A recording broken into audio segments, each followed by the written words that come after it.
We honor the memory and mourn the loss of the great Garrett Anderson, turning the big A into the big GA. An incredible player, yet his life is not defined by baseball, but rather as the man, the husband, and the father.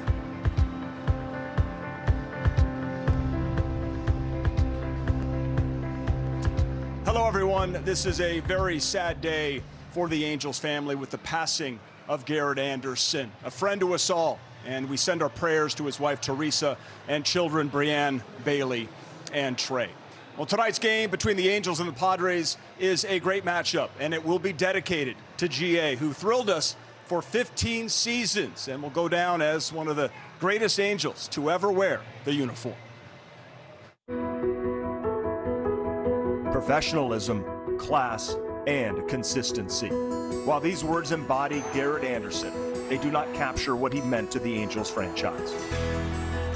A three-sport star at Kennedy High School in Granada Hills, Anderson's first love was basketball, but his talent shined on the diamond, and the Angels drafted him in the 4th round in 1990. His career began with a splash in 1995, winning the Player of the Month for July and finishing 2nd in Rookie of the Year voting. Anderson was a constant in left field for the Halos as they built their team around a homegrown core. That core propelled the Angels to the playoffs in 2002, where Anderson helped power the Halos to a World Series title with clutch moments throughout the playoffs. None bigger than this 3-run double in Game 7 against the Giants. That's headed into the corner. Eckstein's in. Erstad's in. Here comes Salmon. He scores. Garrett Anderson clears the bases. Anderson continued to turn heads on the national stage, winning the Home Run Derby and MVP at the 2003 All-Star Game, one of his 3 All-Star appearances. At the end of his 15 seasons in an Angel uniform, GA was the franchise leader in games, hits, runs, doubles, and runs batted in. In 2016, Anderson took his place among Angels legends, being inducted into the team's Hall of Fame. After signing my first pro contract with the Angels, I get to finish where I started as an 18-year-old, an Angel. Thank you. His legacy will always live in the hearts of Angel fans as one of the greatest Angels of all time.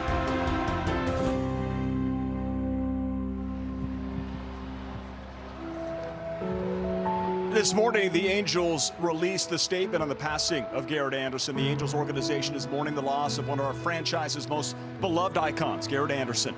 Garrett was a cornerstone of our organization throughout his 15 seasons, and his stoic presence in the outfield and our clubhouse elevated the Angels into an era of continued success, highlighted by the 2002 World Series championship. Garrett will forever hold a special place in the hearts of Angel fans for his professionalism, class, and loyalty throughout his career and beyond. His admiration and respect for the game was immeasurable. We extend our deepest condolences to Garrett's wife, Teresa, daughters Brianne and Bailey, son Garrett Trey Anderson III, and his entire family. Alongside Mark Gubiza, a teammate of Garrett Anderson's, he was a friend to us all. In shock upon hearing this news, hard to believe. As good as he was on the field, Gooby, he's a better man off of it. Yeah, Patrick, when you talk about the Mount Rushmore of all-time great Angels players, he's on there. There's no doubt about it. But with us and what he's been to our Angels family and our friendship we've had, he's beyond that. He's beyond that because he's been such a great person, great family man, great husband. We're going to miss him dearly. He's an all-time great. Love you, GA. Absolutely. We send so much love to his entire family, and we will be playing this game and dedicating this broadcast to the life of Garrett Anderson. Just a tremendous human being. We'll celebrate him throughout the night.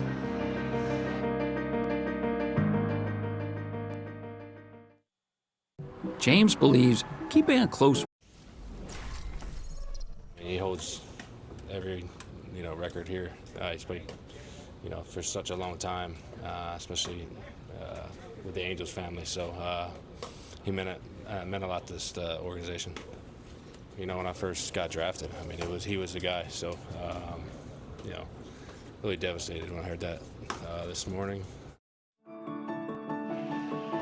Well, only one man holds more records than this man, Mike Trout, and that's Garrett Anderson. One of the best to ever wear this Angels uniform, and with heavy hearts, fans, players getting ready for this ball game tonight.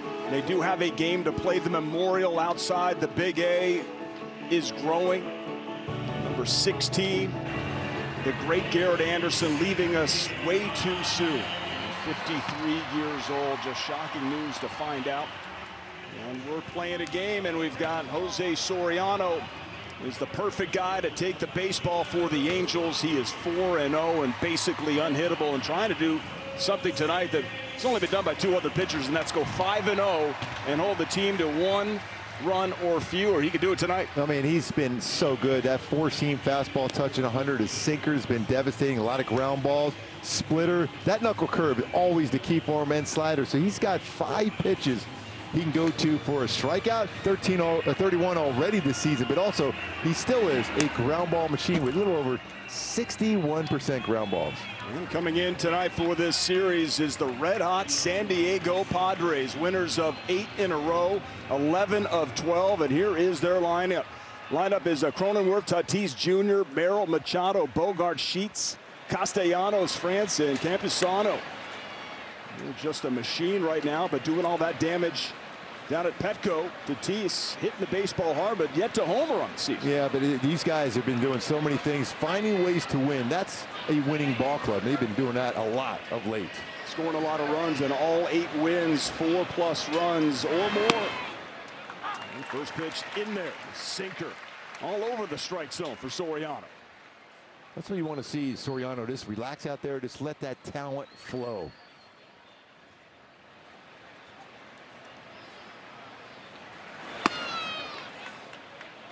Just outstanding numbers for Jose Soriano. Ks per 9, 10.33. Opponent batting average of 103, but just all new confidence this year. He was good last year, leading all of baseball in ground ball, double plays, ground ball percentage. Yet 10 and 11 on the season, but a whole new level. And Mike Maddox has to play a big part of that. Yeah, the belief and use of that 4-seam fastball for me has been a difference maker. Changing that eye level. Yep, and then you can do it at curveball from that same exact arm slot, which makes it that much more devastating. Might have him set up for that right now. 1-2 count to Cronenworth. It's 2-2. It was splitter. Usually it takes a little bit of time for him to get a feel for that pitch.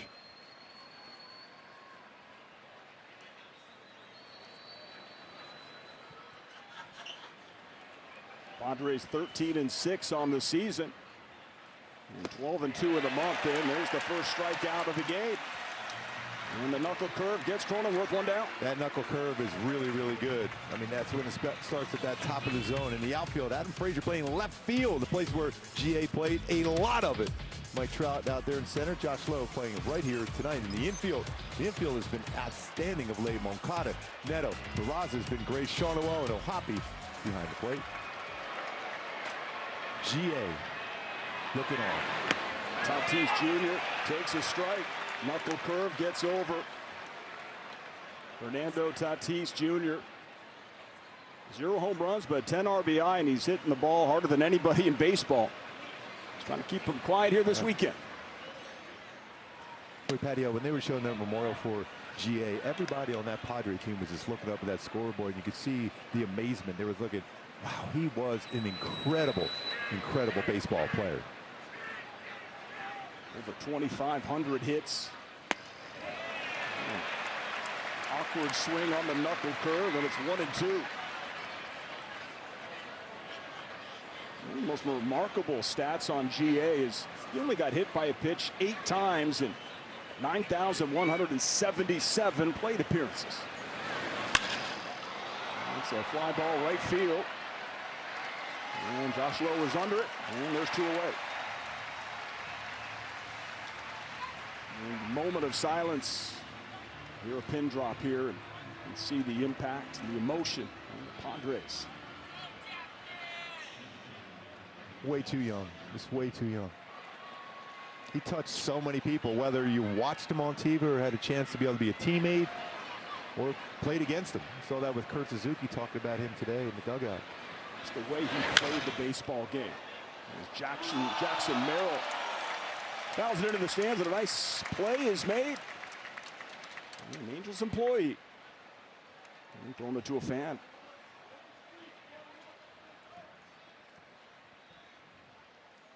Talented player Merrill, and he laces that one just foul. Well, he had some good swings against the Halos last season down in San Diego. This is an incredible talent. Merrill with an extra base hit in 5 consecutive games, and 6-game hit streak working.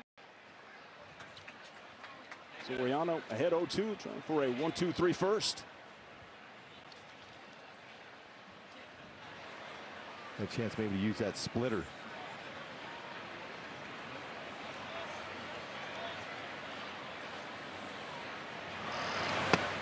Beautiful.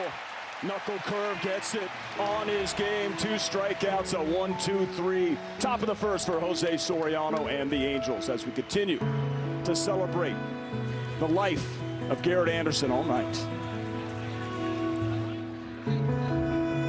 Zach Neto is leading off a ball game. You want to pay attention, followed by Mike Trout, who's homered in 4 straight games. Shawnuel, Adele Moncada, Oswald Peraza just balling out in New York. That was awesome. Josh Lowe, Logan O'Hoppe is behind the dish. And Adam Frazier is in left field batting ninth. They're going to turn over that lineup for the likes of Neto and Trout. And you got a knuckleballer on the hill, and Matt Waldron just called up off the IL. Pitched very well in AAA. We'll work into fastball as well. Yeah, I mean, his fastball, better velocity this season, knuckleball, and he'll throw a slider. I always feel that right-handed batters against a right-handed knuckleball thrower have a better shot, because generally that knuckleball will run in on you with a right-handed batter. It'll run away against a left-handed batter, so got to keep an eye on that throughout the game, how successful right-handed batters are against the right-handed knuckleballer. To Neto, good healthy hack, fouled back. So you have the knuckle curve from Soriano and the straight knuckleballer from Waldron. Really haven't seen a true knuckleballer since, what, like R.A. Dickey. So he's retired pretty much. And it's, I mean, if you have a knuckleball, it's very difficult for one to catch, definitely difficult to hit, and even to call a strike.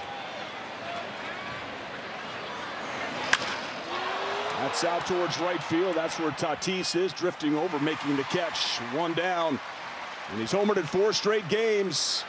And he's right alongside the great Garrett Anderson in all the records for the Angels. That's Mike Trout. 27, Mike Trout.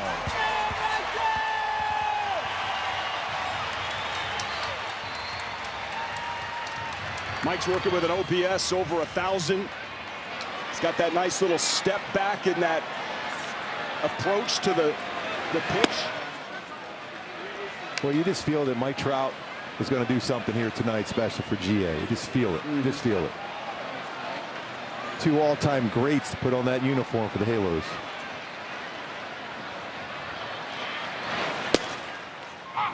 Back-to-back breaking balls.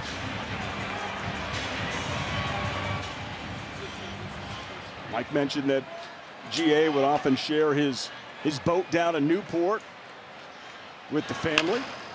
Ground ball, third base, Machado over to his left. The throw to get Mike 2 down. With a potential couple Hall of Famers on that play right there with Machado and Trout hitting that ball to him. So Mike's attempt to homer in 5 straight games. We'll have to wait for now. That'll bring up Nolan Shawnuel. Angels playing the 3rd of 4 games in the suspension of Jorge Soler, who's got 18 ribbies, so playing a man short on the bench. And the way he's been swinging the bat, it's a tough one not having that bat, especially when you're facing a team like here at San Diego who's playing so well with all the stars they got in their lineup. Certainly not thrilled with the decision that MLB handed down. At least the suspension was released, I should say, reduced to 4 from 7 for Soler. Ronaldo Lopez got the better end of that deal. Ahead in the count is Shawnuel. 2 homers, 11 ribbies.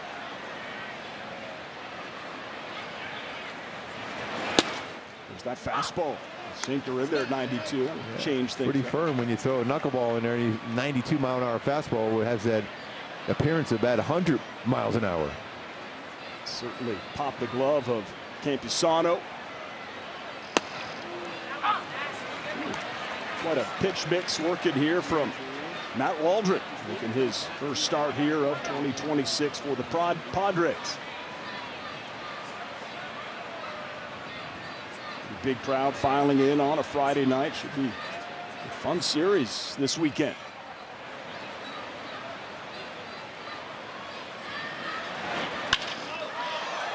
Seeing if that drops in center field for a base hit. Merrill comes in, unable to make the play, so a 2-out knock. Boy, last year down in San Diego, Merrill made so many plays like that. I was holding my breath on that one. Going right there by the G and GA out in center field. That's GA right there, type of swing, putting the ball in play.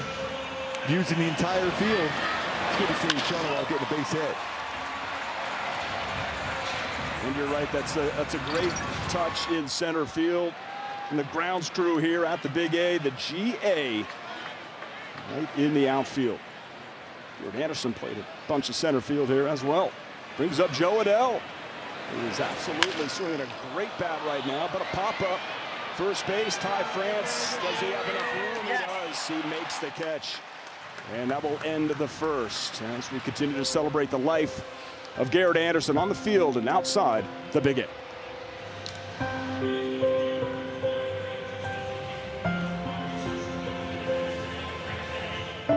The Padres, plenty of moments commemorating, celebrating GA on the back of the mound there. The Angels also wearing a patch on their jerseys starting tonight, and they'll be wearing them on their jerseys for the rest of the season in celebration of one of the most beloved Angels in Garrett Anderson after the team announced his passing earlier today. Mike Trout and GA, so much of their career intertwined, similar guys to quiet leaders, stars in their own right. Trout told us before the game today that he was speaking with some of GA's former teammates just to reflect and hear the stories. Obviously, GA has been around Trout for a long time being here in the ballpark, but he spoke with Torrey Hunter, Jared Weaver, hearing all the wonderful things about GA. The guys in the clubhouse, too, that have been around him for such a long time. Never a bad word uttered about GA. Both of them, guys, quiet leaders in their own right for the Halos, and we see the GA in the outfield there, GA in the grass. Beautiful tributes from the Halos in honor of GA tonight. And we hear that a lot, right, Erica, how quiet he was, yet when we would work with him on Angels Live pre and post, you get him laughing. Yes. He can really bring out his personality. Man, he had the best smile, too. Yeah, he did. Great laugh. You talk about how much he knew about baseball, knew how much about hitting, how about playing left field so effectively. Get himself into good throwing position to throw to second or third or even home. Just an incredible student of the game, GA was. He absolutely loved to read the Angels media guide every year. I mean, he's such a historian of the game, but he just loved this game of baseball. But I found that fascinating that he would just go through and hang out and quiet time and just read the media guide. Yes. Great golfer also. That was a big crush a golf ball.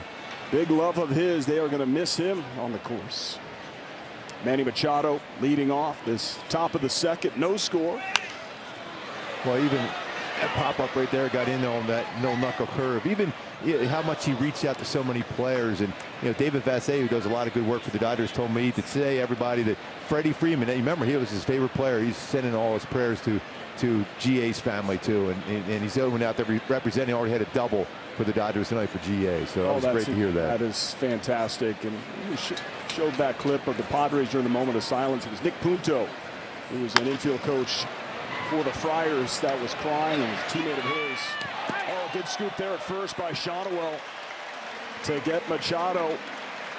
And 4 up, 4 down. Nice play.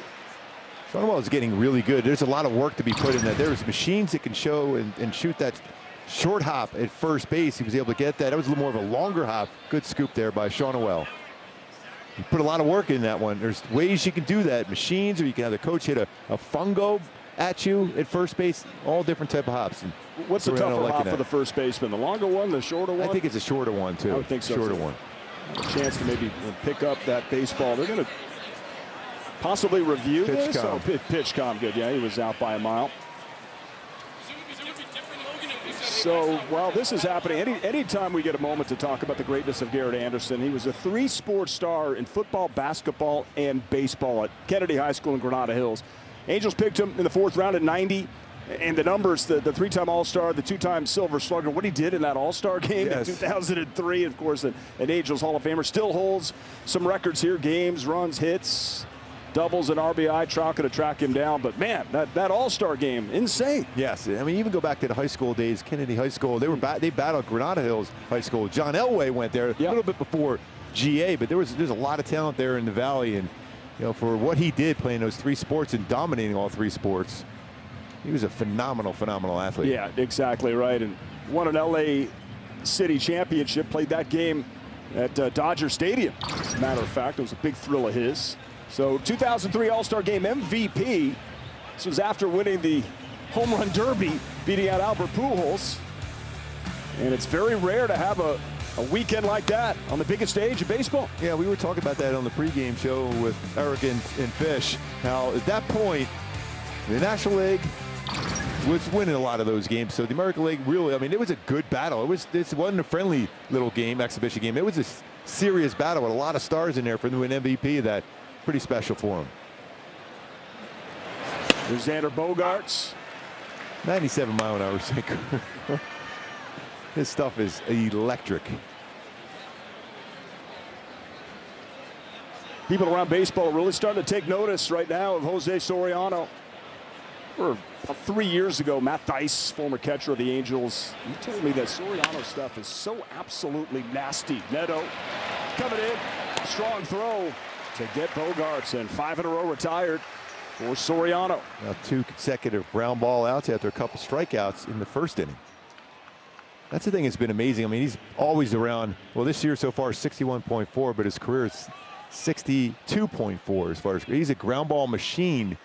But that four-seam fastball now, and to be able to back it up with the knuckle curve, that's why you're seeing he's getting a lot more strikeouts. It's tough to strike out batters in that lower third of the strike zone with all your pitches. So Gavin Sheets, whose father Larry, you faced quite a bit with the Orioles. Yes. And you're a fan of Gavin Sheets. Yes, he's a great kid. He's really off to a good start. It's out towards right field, coming in with speed is low and making a nice catch. So 6 up, 6 down for Jose Soriano. Halos coming up as we continue to celebrate GA.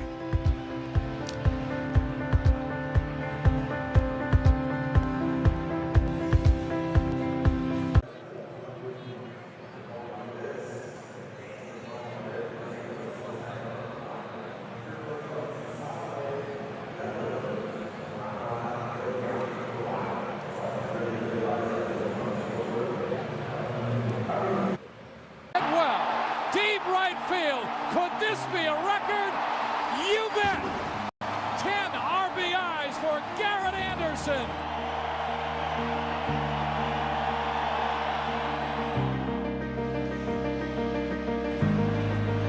GA, 10 RBI game. He was even reluctant to take, take the curtain call. Yeah, even when we talked to him over the years about it, he had a pretty good game. I'm like, a pretty good game. 10 RBIs against a certain team, which you always want to get those RBIs against. He never pimped a home run in his career. Just played the game the right way. Even when he hit that bases clearing double in the third inning of Game 7 in 2002 of the World Series, standing at second base, the place was absolutely bonkers. Just clapping his hands. You're like, are you kidding me? Ice water. I know Kingfish Tim Salmon will join us in the next half inning to talk about the ice water in GA's veins and also the man off the field that he knows so well. Bottom of the second, no score. Yoan Moncada leading off. The knuckleballer Matt Waldron on the hill for the Friars. Also mixing in a fastball. 2-1 count. Well, that is hit pretty well to right center field. Going back is Merrill at the wall. Swing on. Yoan Moncada giving the Angels a 1-0 lead. Kuna Moncada, that power. Got a heater, and he crushed it out. Halos up. By the way, GA would always said, boy, would he have loved that yellow line. How many more home runs possibly would he have had? Well, that one cleared that yellow line, so that was a true homer in GA's eyes. But he loved the see. He goes, I'd love to be able to swing the bat right there with that dimensions right now. He said maybe about 30 or 40 or 50 more. Yes.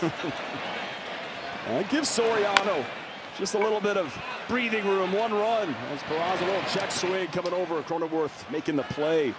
And had some English on it, one down. Well, this fastball, you see where this is almost right down the heart of the plate. It's running out over the plate. Good extension on the swing. Left central. Moncada, his third home run. He's starting to turn it on now.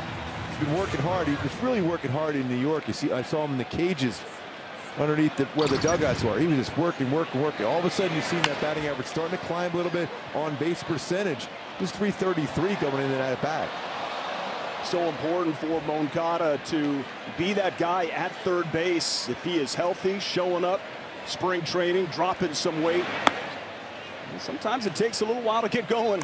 Tell you what, this entire infield for the Halos, no matter who's been in there, you know, Vaughn Grissom did a great job yesterday. Peraza was unreal in New York. Moncada showing that. We know Neto, we know Shawnuel. It's been pretty impressive. Counts out 1-2 to Josh Lowe. And their defense been pretty solid. And they're going to need that defense with Soriano on the mound here today. Padres really playing Josh Lowe to pull the baseball. Much have a shift on almost. There's Bogarts behind the second base bag. Machado playing in the 6 hole. Great speed at the plate low. Here's the 2-2. That's popped up. Cronenworth is under it. It's that knuckleball. Got him out in front just enough. 10 RBI game. We just showed you. And it's a select group. Shohei did it, 2024. Mark Reynolds, Scooter Gennett, Anthony Rendon, and GA. There's some Royals on that list. Yeah, a few of those guys that connected with the Halos over the years. Logan O'Hoppe, by the way, the call with you and Wayne on the road with the O-Hammered was legendary. Every once in a while you get lucky with the timing.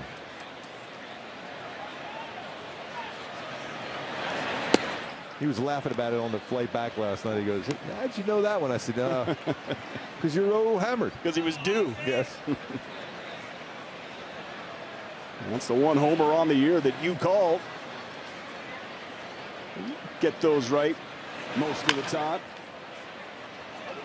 What a few sweepers so far for Wadley. Moncada's last 6 games, including tonight, is 7 for 18. It's a great call. 2 homers, a triple, and 5 ribbies. First 11, though. He's hitting 083, so he's heating up. Well inside, and got him with the sinker at 92. Looks to be okay. As the boos rain down on Waldron.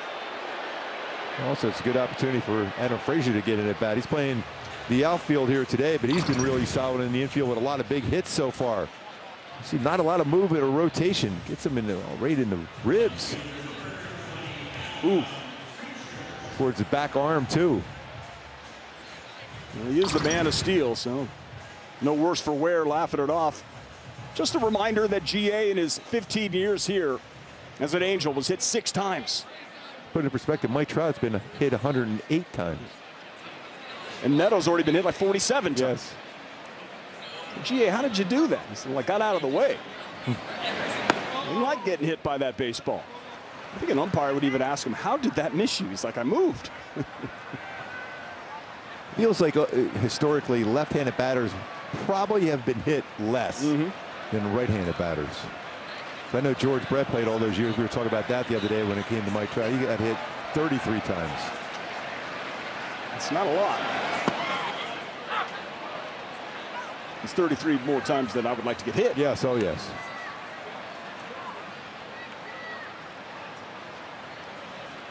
How many times did George charge the mound? Well, I know he had a good fight with Craig Nettles at third base on the slide there. I know that one.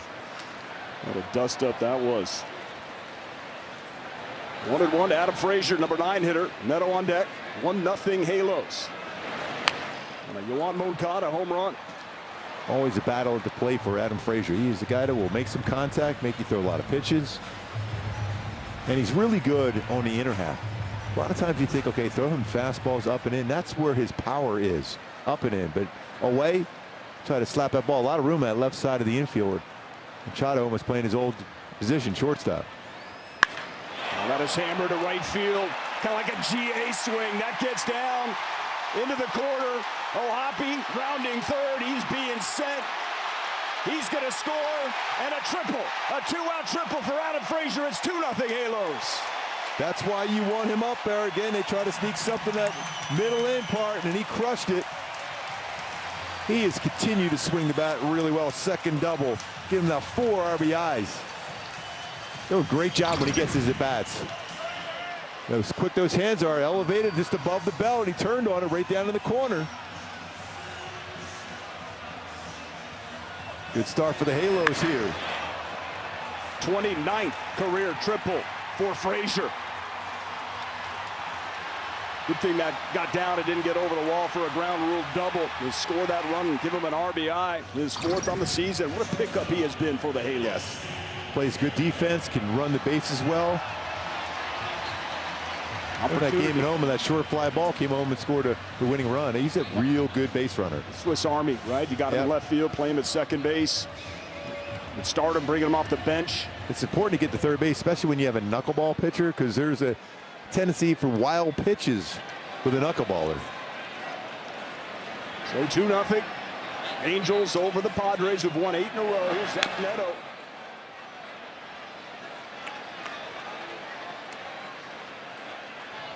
This Angels team has been very, very exciting. They're 10-10. Let a couple of games get away in New York, but the way they bounce back and rallied, get off the mat, turn the page. Really good vibe early. It is early. And it's been fun to watch. Right up the middle, base hit, 2-out knock for Neto. Frazier scores to make it 3-0 Angels. 2-out magic. Hit by pitch by O'Hoppe. Same thing happened in New York. Frazier got hit by a pitch with 2 outs, nothing going on. Boom. Lo and behold, 3 runs later. Just like this, 2 more runs, and Trout coming to the plate. We're hearing the official scoring. It was a double. Well, I wrote in my book a double. Did you? Yeah. All right, because he was rounded second all the way, but because the throw went home. Yeah. That could always change. If you have that power, Patty. Make the call right now. Does it really matter?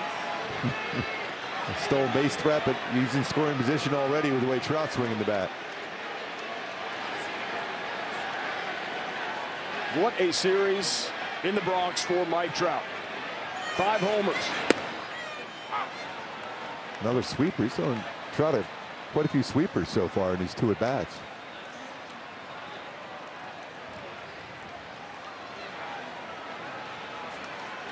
Just doing Ruthian things against the pinstripes. He was going. He's got a really good pickoff move. Most times when you think about knuckleball pitchers, they always have good pickoff moves. They might even check that one. Trying to let it go. Good job going back to that farthest part of the base. It makes it a longer tag for France. Just barely got the hand in. Yeah, knuckleballers are susceptible to stolen bases, but they generally have really solid pickoff moves. I guess if you're going to be slow to the plate, you better have a good pickoff move. Good healthy hack. The knuckleball. For a power hitter to have to wait on that knuckleball must be a bit of a challenge for mere mortals. Moncada got it going. 3rd home run of the season.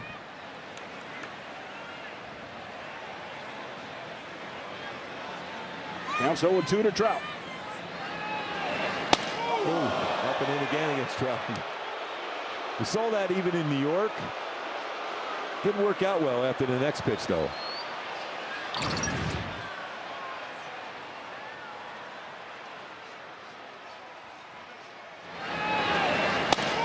Neto may be going here. Oh, leaning again, and he is back again. So he's thrown over twice. Now certainly a good opportunity to go. Or else risk a balk if you don't get him. Advantage Zach Neto in this situation. Yes. A little bit bigger lead.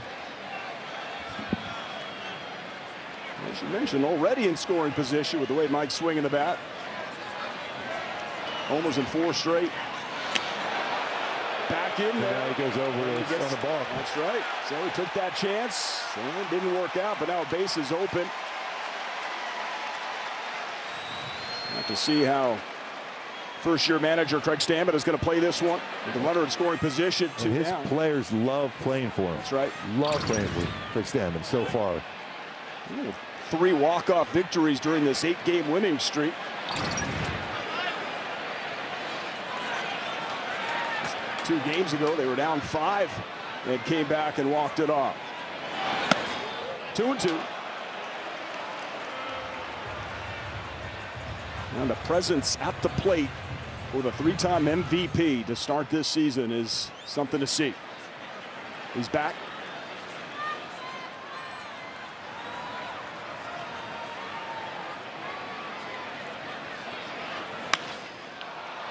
Fought that one off and fouls it into the seats. Nice job of just making some contact. Knuckleballs are difficult to hit, and that was a little bit off the plate, but he was able to foul it off.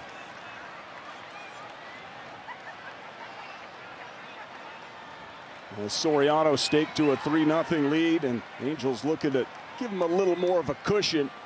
Best way to beat the Padres is have a lead and hold on to it and stay away from the bullpen and certainly Mason Miller. 2-2, and he got him. But 3 runs, a crooked number in the bottom of the second, as Yoan Moncada got the party started with a big homer.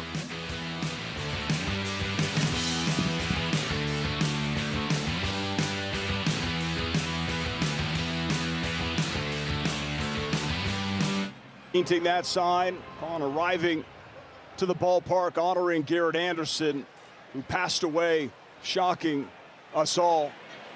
As Jose Soriano is on the hill pitching extremely well, facing Nick Castellanos. And Tim Salmon joins us right now. And Tim, I'm so sorry for your loss. This is like your best friend, your brother. You grew up with this guy here in an Angels uniform. I can't imagine the shock you felt upon hearing the news. It was shock. I mean, it's dreamlike right now. Is it really happening? My heart just goes out to Teresa and Trey and Brianne and Bailey. I just can't imagine if we experience 1 ounce of the pain they're feeling right now. I don't know if we'd be able to handle that. I mean, it's just got to be so hard on them. So my heart goes out to them. My prayers go out to them. But yeah, it's devastating. I mean, you guys have been connected for such a long period of time, and your family's the same thing. I mean, that's the love you guys have for each other. Yeah, we grew up together. I mean, I think about the first time I saw GA, in instructional league, and pulls up he's always been into cars. He had his fancy Mustang, and look at this fancy guy. But, he was GA. He came out, he's mild-mannered, didn't say much, just calm. He gives off this, like, nonchalantness, like he doesn't care, but he cares, and it was just amazing. I mean, it was an amazing relationship that started early on, and we grew up together. Jimmy Edmonds, I've been talking to Jimmy Edmonds a lot the last last 8 hours or so, whatever. Right. So, yeah, it's just we all grew up together, and we raised our families together, and it's just surreal. It's like you've lost a family member. Oh, we have lost a family member. Yeah. I mean, and you think about how cool he was and how relaxed at the plate. I mean, that had made him what he was. I mean, that kind of a player. It really was. And, Ursty said it tonight on the pregame show. He's probably the most misunderstood player for our fan base, because he went about the game like he was nonchalant or didn't care. No, he just made the game look that easy. He was going after it hard. He cared. He was so, like, don't show emotion on the field. Don't let the opponent know, where you're at.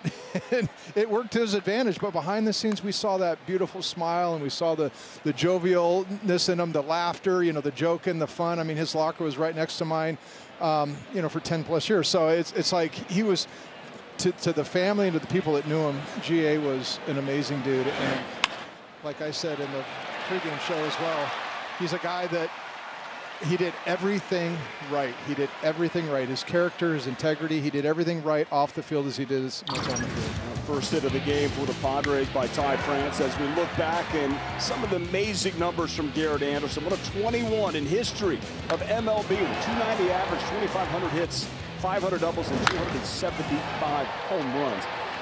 You know what? It's so borderline Hall of Fame-esque, these numbers that he put up? Well, I'll throw out a couple of things. First of all, Rod Carew said the first time he saw him, this kid's going to hit 300.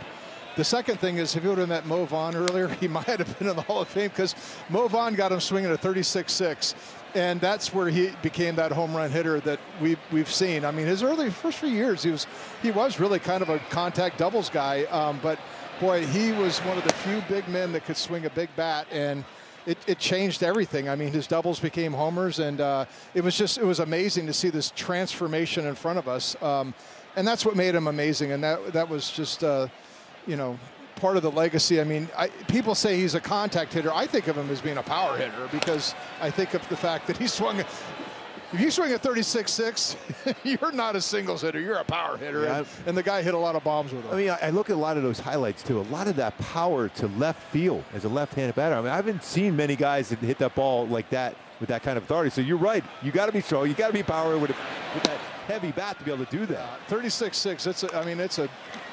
It's a telephone pole, and the ball jumps off it. It's the closest thing to swinging an aluminum bat in the big leagues, swinging a bat that big. And it takes a special human being to be able to do it. Garrett figured it out, and that's why all of a sudden the home runs just became part of his game midway through, and couldn't have been better time for the Angels, fan base and our organization. And Soriano walks the number 9 hitter, so 2 on, 1 out here in the third, hanging out with Kingfish Tim Salmon as we mourn and remember the great Garrett Anderson. Did his personality change from when you first met him to the end? I mean, because you mentioned ice water in his veins and also off the field. It was just so incredibly chill and just a great human. He's always been the same. I mean, Garrett's one of the truest guys. I mean, he was comfortable in his own skin. He didn't care who you were. He was going to be who he was. And he never played up to anybody on, I won't get into some other stuff. But, he was the same from the day we met him until a week ago when I talked to him on the phone. Just a classy guy, carried he was very principled. I mean, he had high morals. He went about life the right way.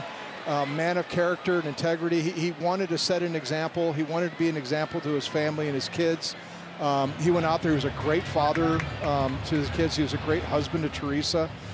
So many years traveling on the road, we spent a lot of time breaking bread and just, after the game hanging out, playing cards in a room, him and myself and Orlando Palmero and, maybe Scott Spezio or somebody, just hanging out and just making sure that, we're not going to go get ourselves in trouble out there. We're going to keep our focus where it needs to be, and that's on the field while we're on the road and taking care of our families, as well.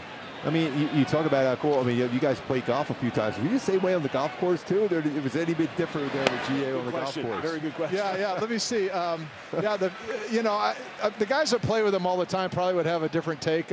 GA, he was much more expressive and talkative and laughter. He would laugh. He was not that serious, guy you'd see out here, playing baseball on the golf course. But there's a little ground ball, looking for a double play to get out of this, and he does. Oh, safe at first. Can we look at it again, please? Yeah, I think they're going to take a quick look at that one. Unless he's off the bag, it looked like it was a quick turn there.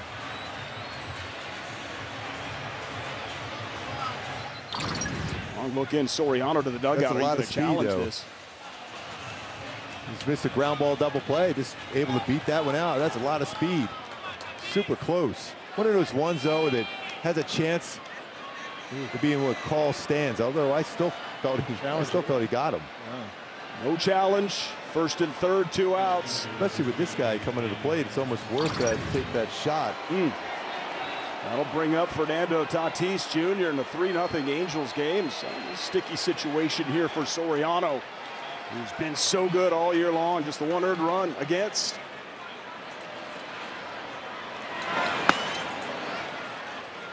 Big moment you want to put up that shutdown inning too. Now we talk a lot about GA in the outfield. Everyone says, not a lot of energy wasted, but he always would say he positioned himself perfectly to catch those fly balls and not waste energy to come in on a ball that's not even going to be near him. He was a student of the game. He knew where he was supposed to be. He knew how to play his position. You never caught him off guard. I mean, he didn't lay out like Ersty. Well, I didn't lay out either. I did a slide, but he's a big guy. Do you want your cleanup hitter laying out and messing up his shoulders? I mean, I slid a couple times and I blew up my shoulder. So we wanted to keep him healthy, but he went after it hard. He played the corner as good as any left fielder that we've ever had here. And that's a hard thing to do.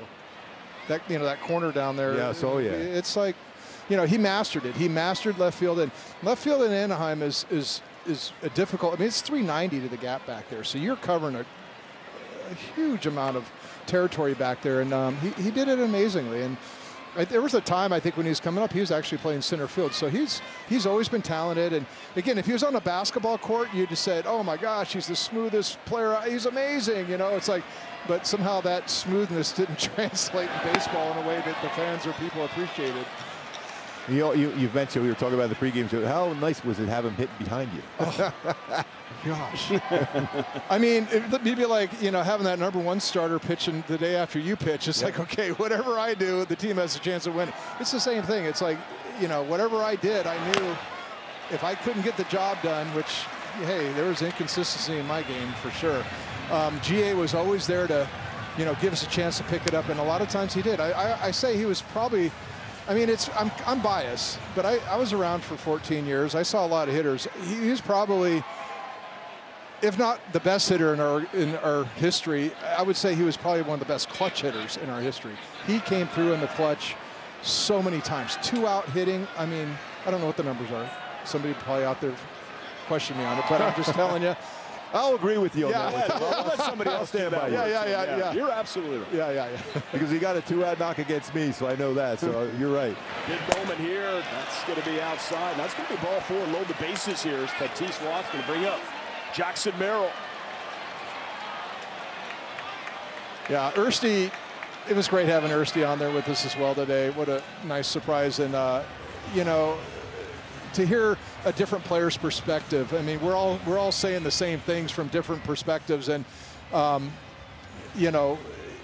Ersty, when Ersty gives you respect, you definitely have earned it. Yeah, that's the old commercial. You earn it. You have earned it. And GA has the utmost respect. But I will just say this: every player that ever walked in that locker room that was a teammate of GA's loved him. I don't know of any player that would ever have talked poorly of GA or didn't like something about him. GA was the ultimate teammate. He said that, I read some quotes recently from Garrett Anderson recently today, is he's most proud of the type of teammate that he was. Yes. And the impact that he had. Yeah. And he said baseball doesn't define him as a human being. It didn't. And like I said, I think his legacy is greater off the field than it was on. I agree with you on that one. There's a ground ball. This is big coming in and making the play. Peraza. Jose Soriano strands the bases loaded and keeps it scoreless as the Angels continue to lead 3-0. You mentioned that defense, Tim. He played that corner pretty well. Pretty well. He always got good jumps. He knew where he was.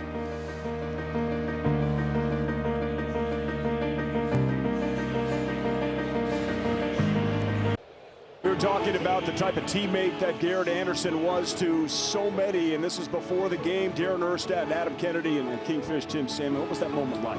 Well, it's awesome. There's so many more guys that I've talked to today would have loved to have been here.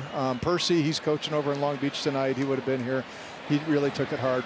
That's the thing. I mean, I had a great relationship with GA. I had my own relationship in the lanes that I was in, and Percy grew up with GA and AAA. Percy has a phenomenal relationship.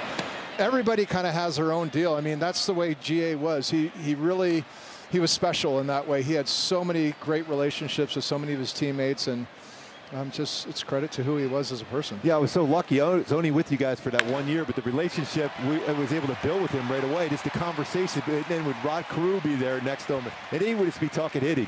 And I remember I always said, when is he going to hit for power? And Rod just sit there and go, he'll drive in runs. That's all that matters. You win games by driving in runs, and he's going to drive in the runs. I remember Sosha talking about this. It's like, would you rather have a guy, hitting 35 homers driving in 90, or would you rather have a guy that hits 15 and he drives in 110? It's like, yeah, I mean, GA had more at bats where he drove in runs. The home run guy always drives himself in, so that counts towards your RBI. But GA would be driving guys in with singles and doubles all the time. That was a great picture there with Chili Dog too. Chili, was that Chili or I thought it was Rod Carew. Oh, okay, I thought it was Chili. Well, Rod was amazing too. Rod always gave him, tremendous kudos and what he was going to be. But I talked to Chili Davis for an hour today, and when GA came up, we called him the young dog. Chili really took him under his wing and taught him a lot about the game. So a lot of credit goes out there for GA's development, but GA owns his success. He earned it, and he became that power hitting. He drove in the runs, and they became the power hitter as well. How about the stat that we just got from the great Blake Ware? 2-out hitting for Garrett Anderson from 2000 to 2003. And his hammered foul from Adele. 183 RBI, which is the most in baseball. 104 extra base hits, which was 7th in baseball. It's 2 outs. This is Mr. Clutch. Mr. Clutch, he was. And, again, to me, like that World Series, as a group, we look back, everybody kind of had their moment throughout that playoff run. It was a really unique team in that way. I kind of had my moment in Game 2. Ersty had his homer. T-Roy had his in Game 6.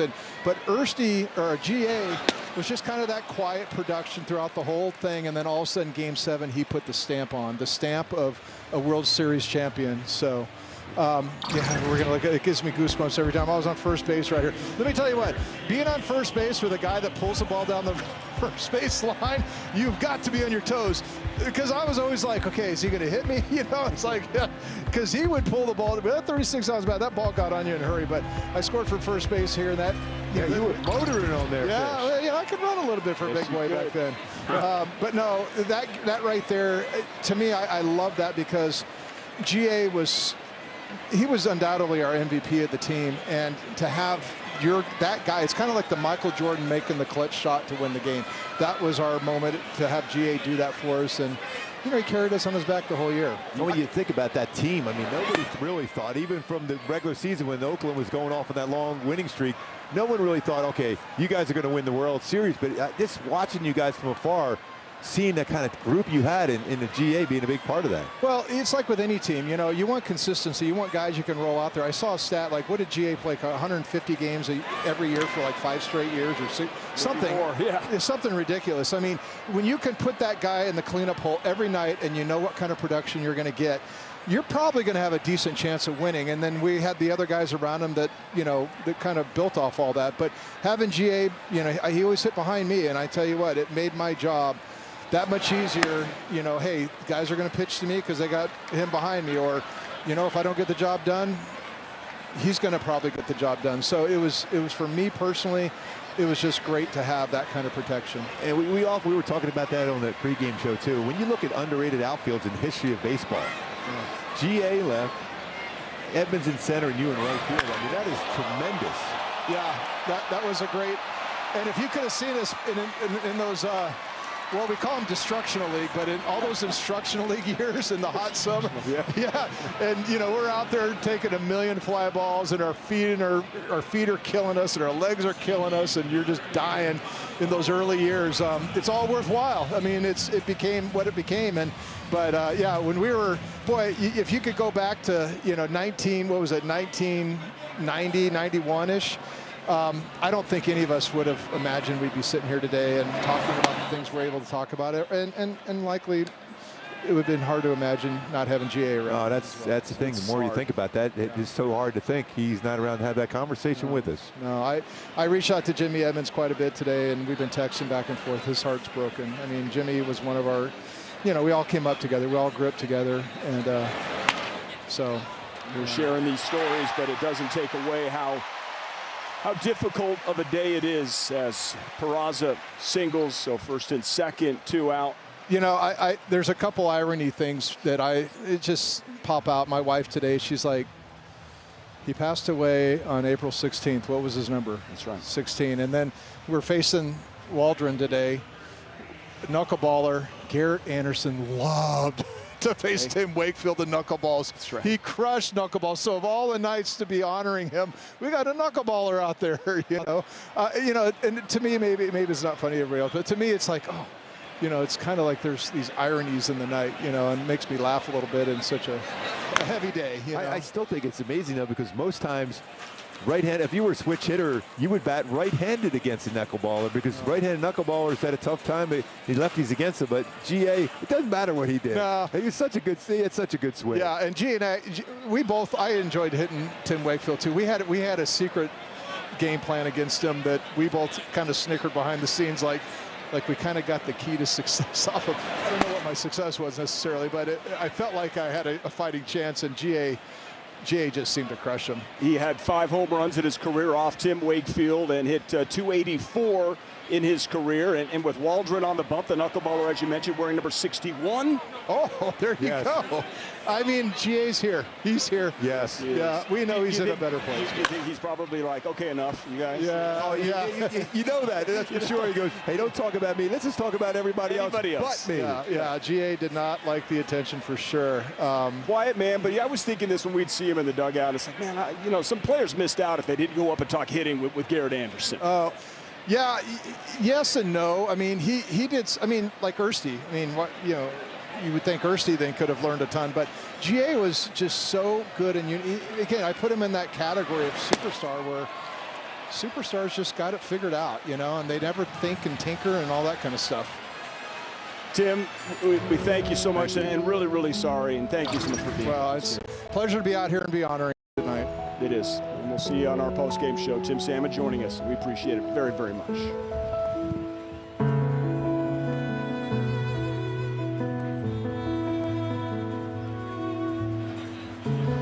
Posted this to his social media account. The real Angels in the outfield with Garrett Anderson, Tim Salmon, and himself, Jim Edmonds. You just brought it up, and there it is. I'm telling you. That's 1996. That outfield is so underrated. When you put together all their career stats, I mean, it is off the charts, all 3. I still don't understand why Jim Edmonds is still not on the Hall of Fame ballot, but that's another story for down the road. And same thing, GA and Tim Salmon's numbers. I mean, all 3 when you put them together. And then you mix in Darren Erstead in there. He played first base and then eventually back out to the outfield. It's mind-boggling. The talent was coming through at that point. Those 3 in the outfield, though, was no fun to see when you're on the mound, but it's fun to see and watch those guys when I got a chance to play with them in '97. You got to be teammates with them just right around the time that picture was taken, and just their approach. And also, we spoke with Jim Edmonds once here in the broadcast when I was working with you, Gooby, and GA and Jim, they had like subtle little communications, almost like a sign language of, where to be, somebody would maybe drift over a little bit more towards right center, and it was flawless, their communication. Yes. And just listening to him in the dugout, because Jim Edmonds was the best I've ever seen as far as, seeing if a pitcher is tipping pitches. And then GA would like, I'll just hit a fastball, don't worry about it. It was so funny just to listen to them guys. Check swing, I think so. No swing. And that's Gabe Morales, first base umpire from here. That is a swing, but we're going to have to see another view, and we have it for you. There's no question. Come on. What are you seeing there? That should be strike 3 and 1 out here, top of the 4th. He's challenging. O'Hoppe is going to challenge right away. Catcher challenging the ball call. Right away, like he thought he walked it. It's going to be close. I think it touches it. This might be a punch out twice. If there's justice. I think this is a double punch out.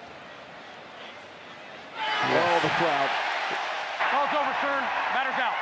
This is awesome. This is what makes ABS such a big part of baseball. The fan reaction in a moment just like this. Yes, it is really. I mean, the fans go crazy when they see that.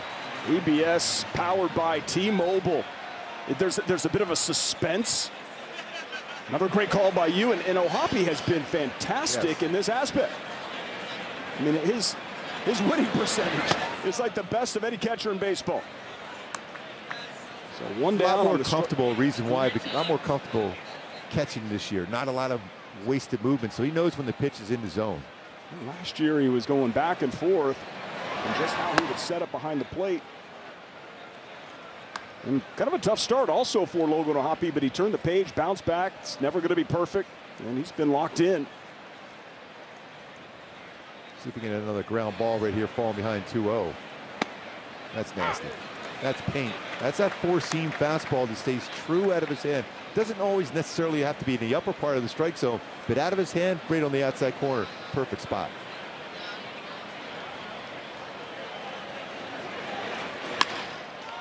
Fly ball left field. That's perfect timing, left field. Frazier is there. Just a buttery catch like Garrett Anderson. And there's 2 outs. I think Logan Hoppy 12 for 19 in challenges. I go back to what Tim said, like how everybody that's ever played with Garrett Anderson said, like, all-time best teammate. Yep. I can attest to that. All-time best teammate. On a much smaller scale, Gooby, working, speaking for myself, working, and not going to speak for anybody that's worked with him, with Garrett Anderson, he's brought me so much joy. I would look at him, I'm like, I cannot believe I'm like looking at the great Garrett Anderson. And he's so smooth, so relaxed, so calm. And then we would chat, you know, during the game about baseball. I thought, man, how blessed am I that I get to have a relationship with GA and to call him a friend. Because I got to tell you, he was the first guy I interviewed with the Angels in 2005. It was off a loss. I went into the Angels locker room, and it was Hefe, was the was the camera guy. He said, "Go talk to Garrett," and it was a bit intimidating for me, but I got through it, and I would always have a laugh with him. How much fun was that on the pre and post game shows with GA? I mean, he knew the game so well, and he knew everything that happened during the game. But it was also when he got a chance to have some fun. He had a great laugh, and that smile was electric. It really was. Great smile. In there, full count. I just feel for his family so much.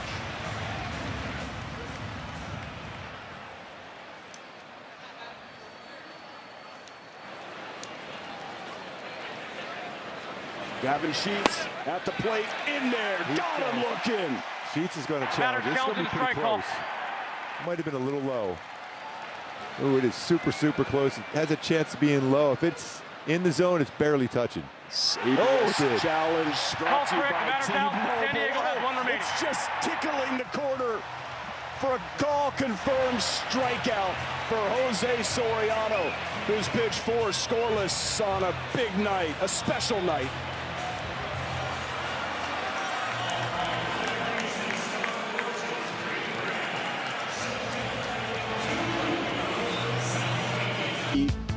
The numbers that Garrett Anderson put up in the Angels record books, even though he's the guy that he has to chase, it just shows you that Mike's not really looking. But when you see this, it's GA with games, at bats, hits, extra base hits, doubles, and total bases. Mike Trout's had to pass him in some of the big categories, like runs scored.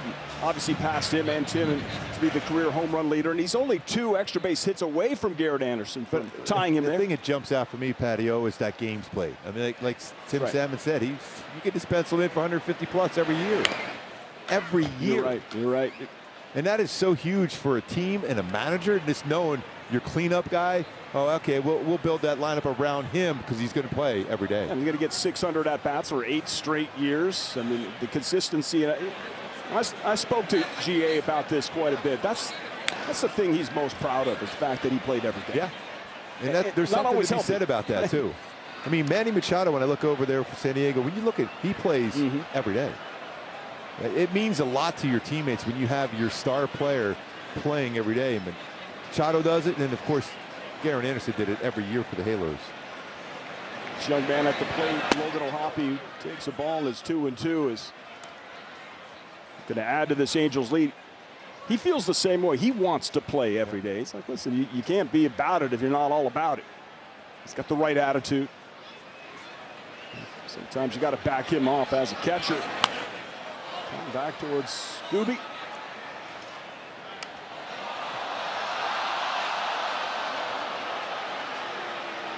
Just over the Padres TV booth, Don Orsillo and Mark Mudd Grant, who played with GA in Vancouver in 1993, told him. Ooh, that was his pitch. He just missed that one. Tried to sneak a fastball by him and just got underneath it. Corner work makes the catch for the first out. In the bottom of the 4th, bringing up Adam Frazier. Another good at bat he had. The first at bat, he's been really solid. A Halo uniform. I saw it in spring training. I saw the way the players reacted to having him there. I mean, he battles at the plate, makes contact. Solid defender anywhere you put him. A double and a run scored. So you went away from the triple there, huh, Patty? Well, listen, you're the man. I'll follow you anywhere. I was excited to call a triple, I have to say. So sometimes I do get a little excited. Broken back. Little pop up. Seminga shot it. On the run. Not going to get him. That's going to be a tough play. Almost a miraculous play. I mean, he did everything he could on that one, too, to be able to get to that with that bare hand, too. Been playing a lot better defensive shortstop this season. I mean, that's, you know, even to make this closer, I think he might even have a chance to be able to get that all in one motion. Pretty close play. That bat was shattered. It's going to be an infield base hit. It's always one of those tough plays, too, as a first baseman. That throw's going right at the runner, too.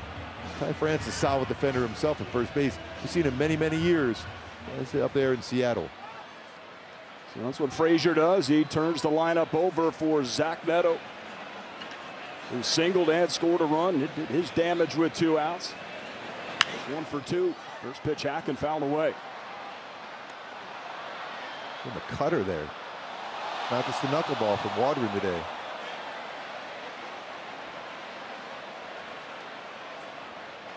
Angels have 3 players with 5+ home runs. 2 in the lineup today with Zach Neto and Mike Trout. A lot of home runs, a lot of walks. That's right. 13 homers in the last 4 games. 32 on the season, which is most in the American League, second only to the Dodgers by 1 entering play tonight. And you're right, that walk rate up significantly. Funny, even talking to the guys on the plane on the flight back, they didn't even realize. I said, you guys realize you guys hit 13 home runs in that series against the Yankees. Coming into that series, their entire staff gave up 4 total. Mike Trout had more than that himself. He had 5 home runs. I mean, that's impressive. Well, the crew did a great job just showing the reactions from not only the fans, but when these home runs were going back and forth, they'd pick up a shot of Trout, just little smile that Judge just hit another one, or Judge going, oh my God, he just hit another one. Such respect they have for each other. Tremendous. It was great television. You can imagine what it must have been like live to take that in. When Trout hit that last one up, what, 450 or whatever it was, just the fans around that baseball going, oh my God. Yeah. I still think about, you know, you go back and talk about GA, what he did against the Yankees himself. But Trout was great in that series, all time as far as home runs. He had 10 RBIs against them. In one game. Yes. What a night. That's a month for most people. Angels have done a great job here showing how much GA has meant to this organization and the fan base. The fans love GA.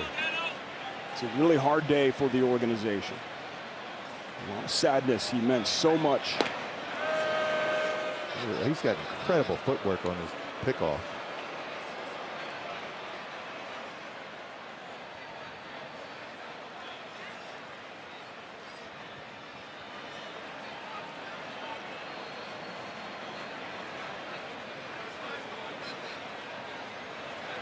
One-two to Neto.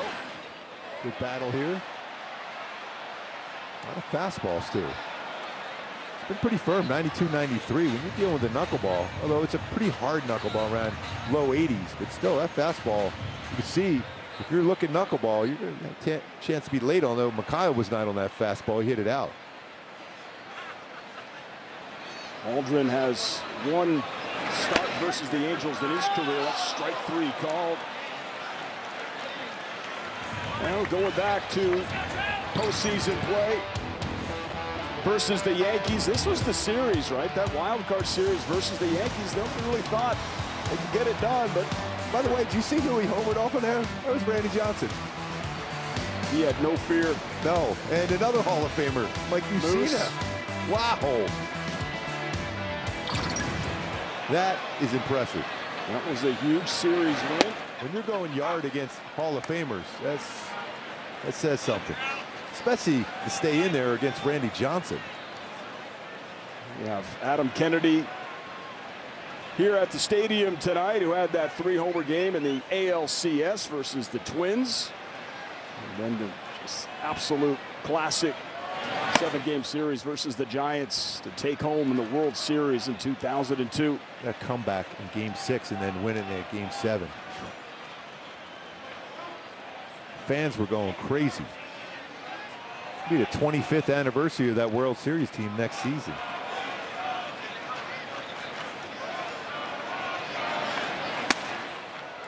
Awkward swing from Mike Trout, going to take time. Count's going to be 1-2. Trout has dealt with a number of sweepers, number of knuckleballs. He's been able to throw that high fastball to him. So far, Trout has not been able to square it up against him.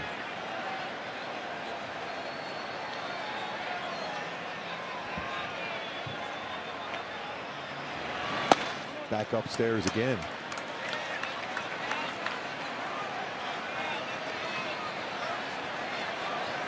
A little extra footwork that Mike has been doing, so we didn't necessarily notice it at the end of last year when he was feeling good.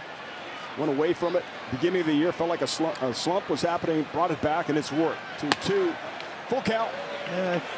Wasn't a full count for Mike Trout. Remember even talking over the years with GA about Mike Trout. He just go, wow, he is so good.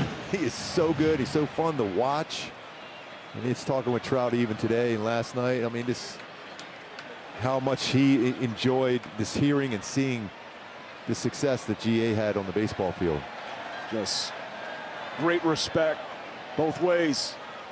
The 3-2. And it's off the plate, not by much. Ball 4. And 2 on, 2 out for Nolan Shonowell. Well, they got 2 hits. Yeah, another walk for Mike Trout. That's his 19th walk of the season. In 21 games.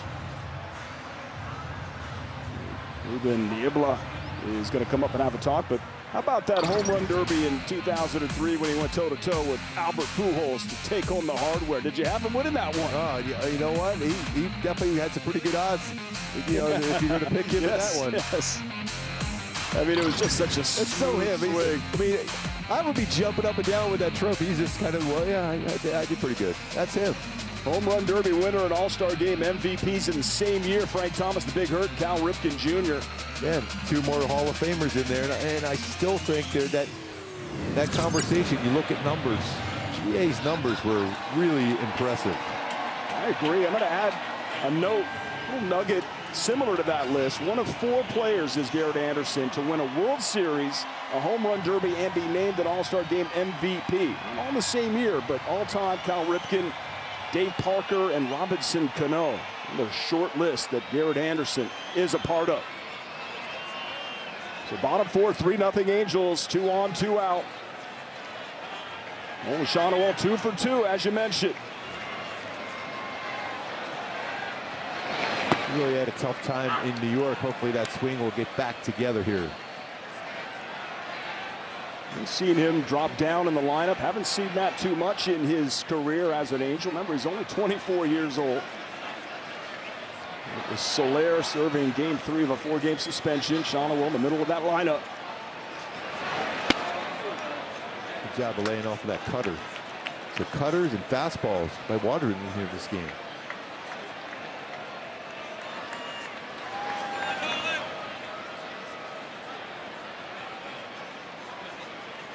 He's got that knuckleball in the back pocket.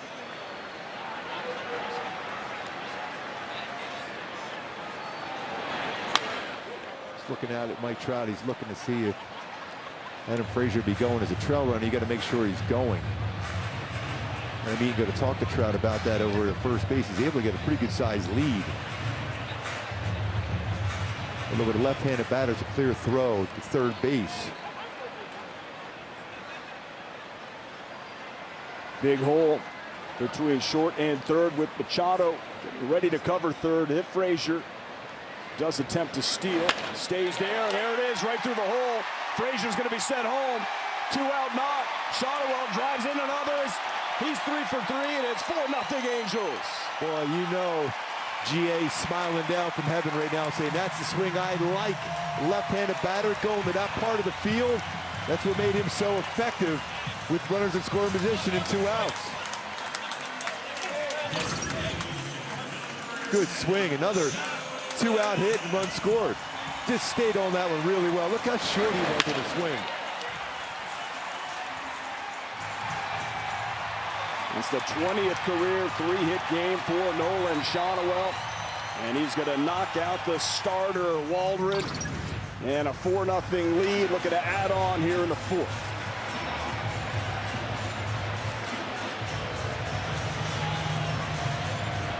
Well, he definitely has that swing that GA have. You know he's looking down saying, that's the swing I like. Staying on the baseball, making contact. That was a knuckleball.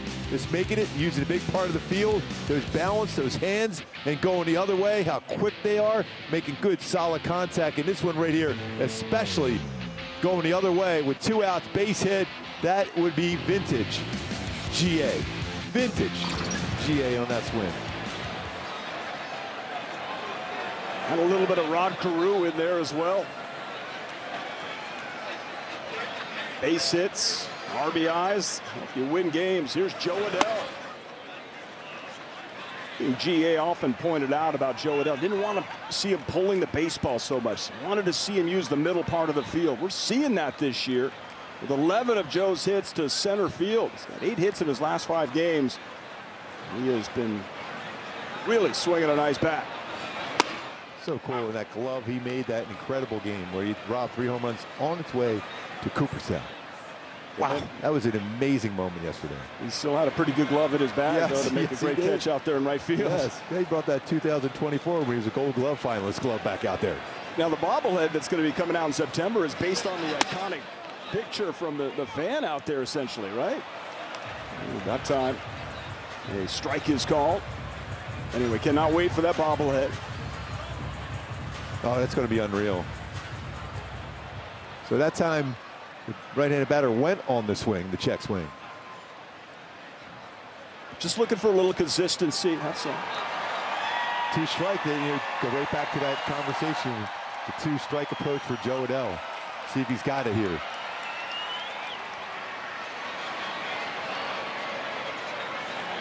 Here's the 1-2. Good take on it. David Morgan is the reliever. He's got a pretty good curveball. We'll throw that fastball as well. Towards a 97. It goes in that sweeper slider combo too.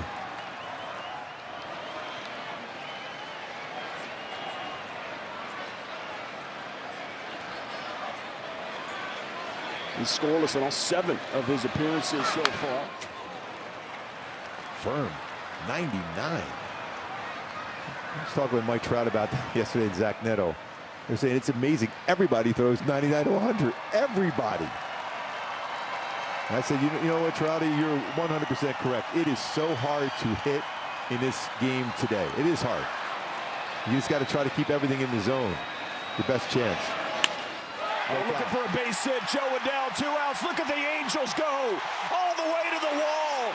That's going to score 1. That's going to score 2. A 2-out double, scoring 2 for Joe Adell. It's 6-0 Halos. There he is again, another 2-strike swing.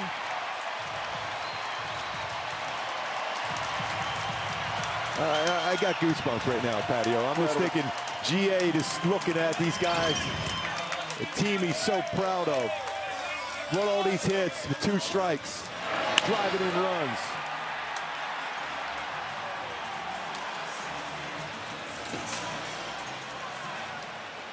Loving that energy.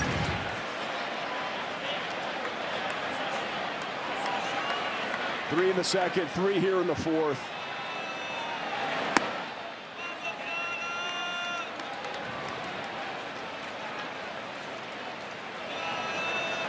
Just tremendous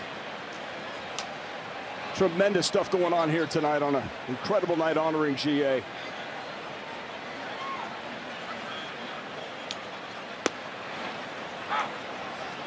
Well, that's pretty good separation in speeds. A slow curveball, 83, and he has fastball at 99.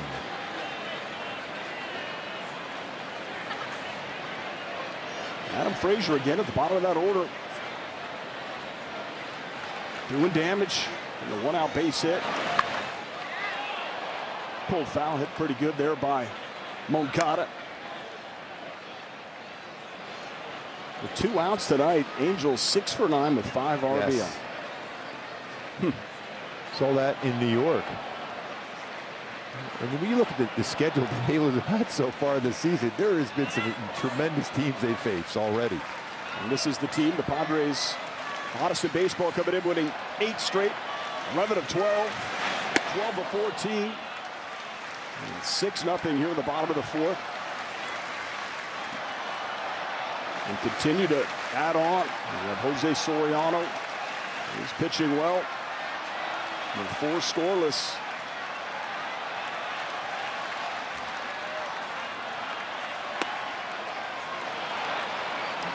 Well, strike 3, but not before the Angels add on. There's a lot of fun happening here, Gooby. Yeah, showing that energy for GA.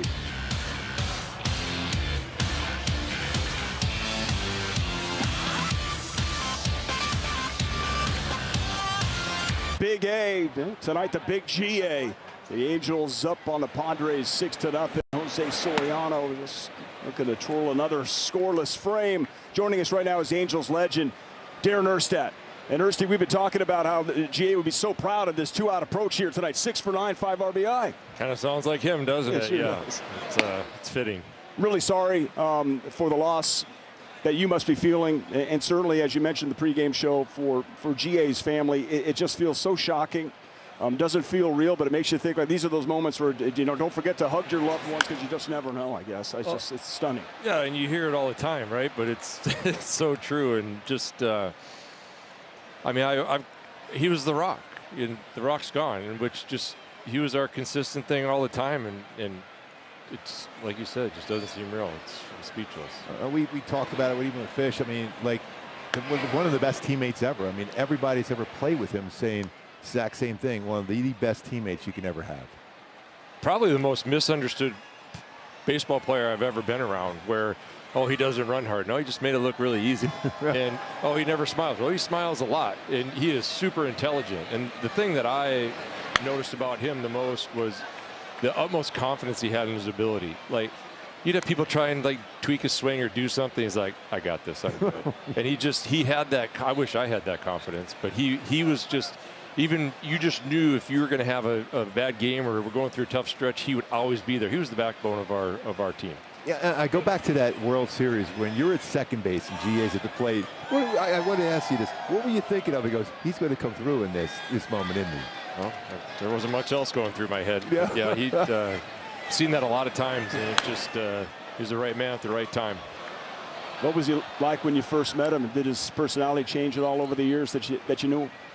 Well, I was pretty scared to death of him. That was my first roommate in 1996 on the road. That was before we got our own rooms, and you know, we roomed together. We didn't talk very much. He was pretty quiet, and I never said a word. So you know, as we got to know each other more, and it was just again, just a great. The whole team was great, and just another huge piece of it, and it's going to be missed, man. Yeah, I sit there. We were talking earlier. I mean, it's the reflection that this is so. It doesn't seem like it's possible that we can't have that conversation with him anymore. Well, it's super frustrating too, because you know, he's just so many of us have probably done things we're not proud of, and we probably should be a little closer to that. And for him to take care of himself and treat himself so great, and to, you know, just doesn't make any sense for somebody that healthy to lose their life like that. And again, my heart just goes out to their family, and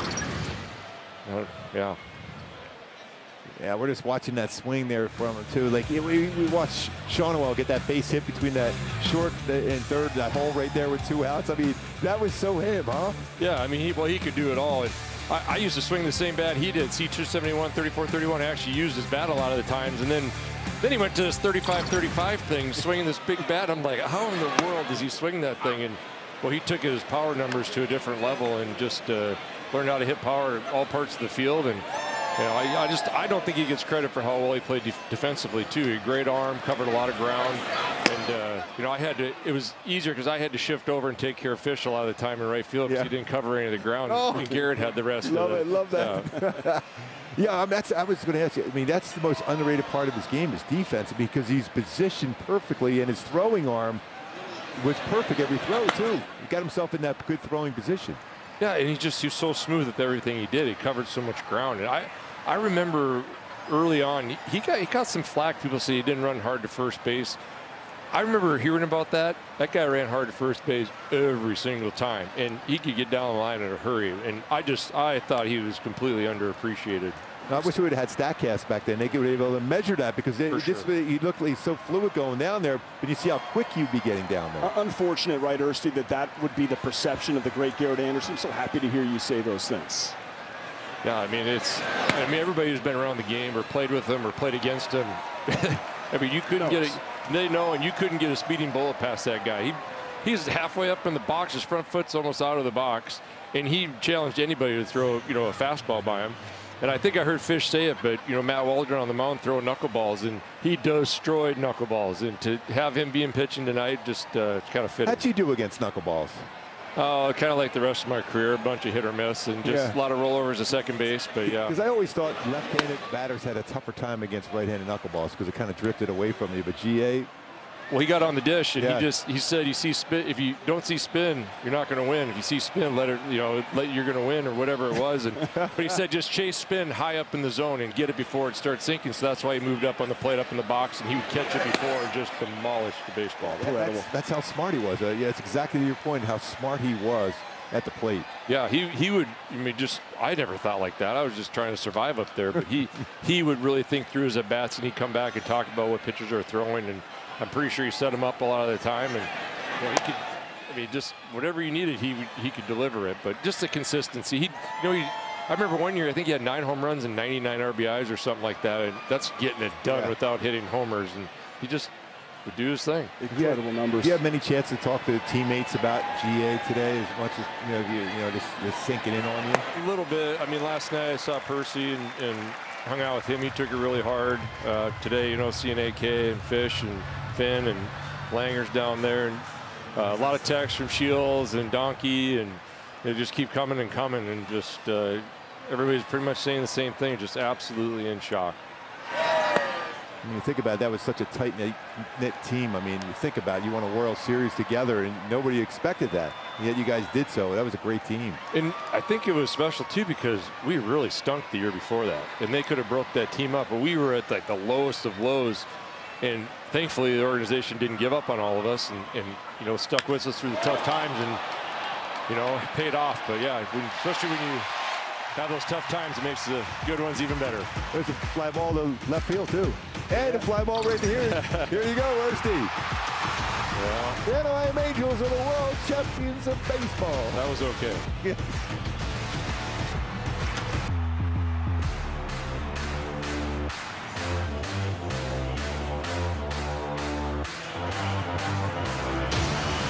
Honor and celebrate the great life of a tremendous man that left us far too soon.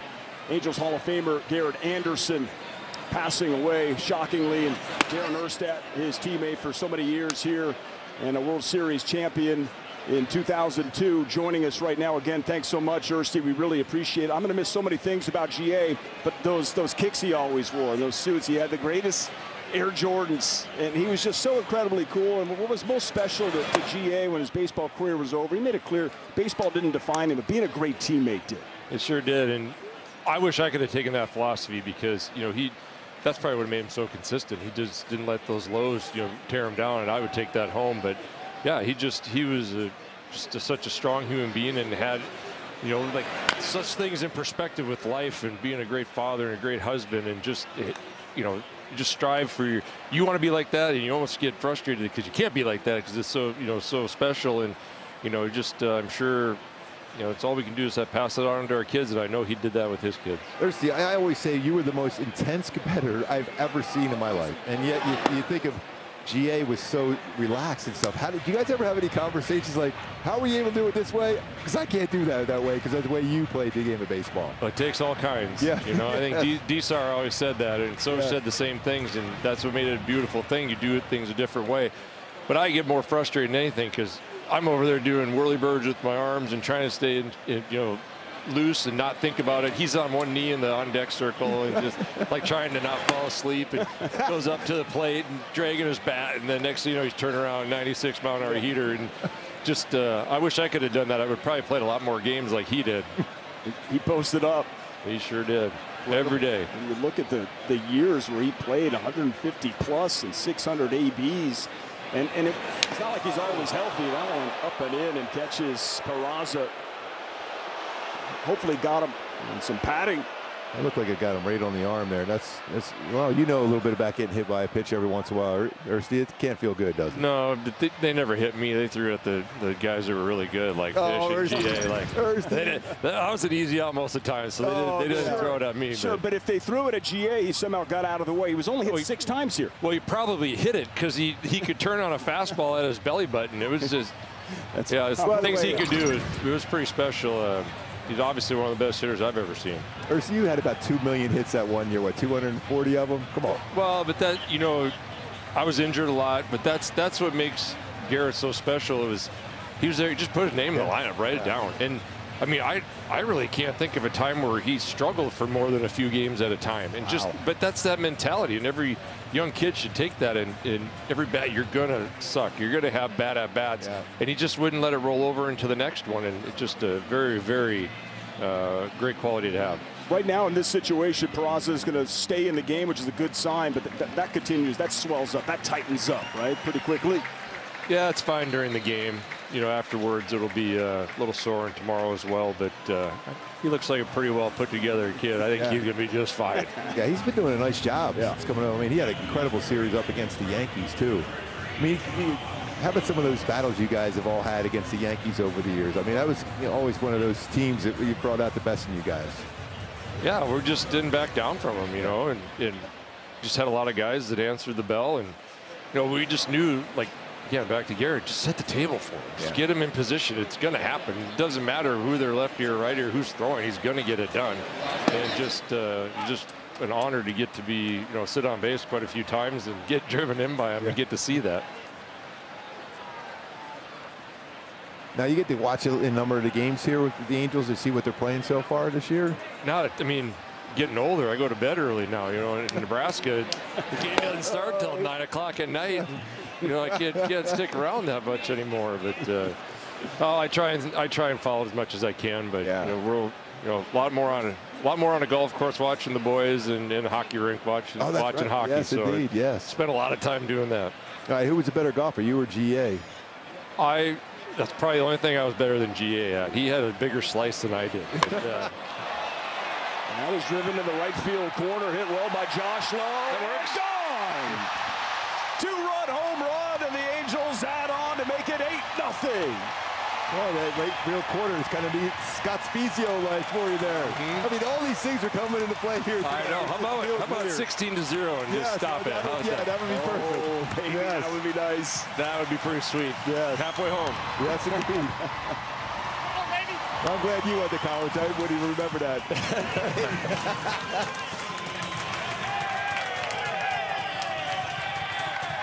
Really feels special tonight. I mean, it doesn't take away the pain, but to come out here and play like this. One-plate umpire has to close the gate. Yeah, we were talking about this, before the game when they were showing the incredible highlights of GA's career, and all the guys in the San Diego Padres were looking up there and just admiring what kind of a player he was. And that makes, for me as a former player, just seeing that makes me feel like, okay, this kid, he was special. They know. It's just, he did things that a lot of us wish we could do, but I honestly believe the consistency, everybody thrives for that and strives for that, and it's very difficult to do, and he somehow did it. And to me, the consistency of playing the game of baseball is the hardest thing to do, and he did that at a very high level for a long time. Yeah, and that's the thing I find so, just the way he was, I think maybe that helped him be the player he ended up being throughout his career. Well, I'm sure it was in his DNA to be like that, but I'm sure he learned that along the way. A lot of struggles in the minor leagues and just learned how to, survive. And he stuck to his guns with his swing, and that's one of my things we talked about was, he's like, don't listen to other people. This is your swing. You got it. He goes, I got my swing. Nobody's going to change it. And that confidence showed up in the biggest moments of his career and the biggest moments in our games. And, that's probably one of the things I'm most jealous of that he had. I can imagine. It must be hard, right, for some of these young players not to, when they're told to do one thing, to stick to it.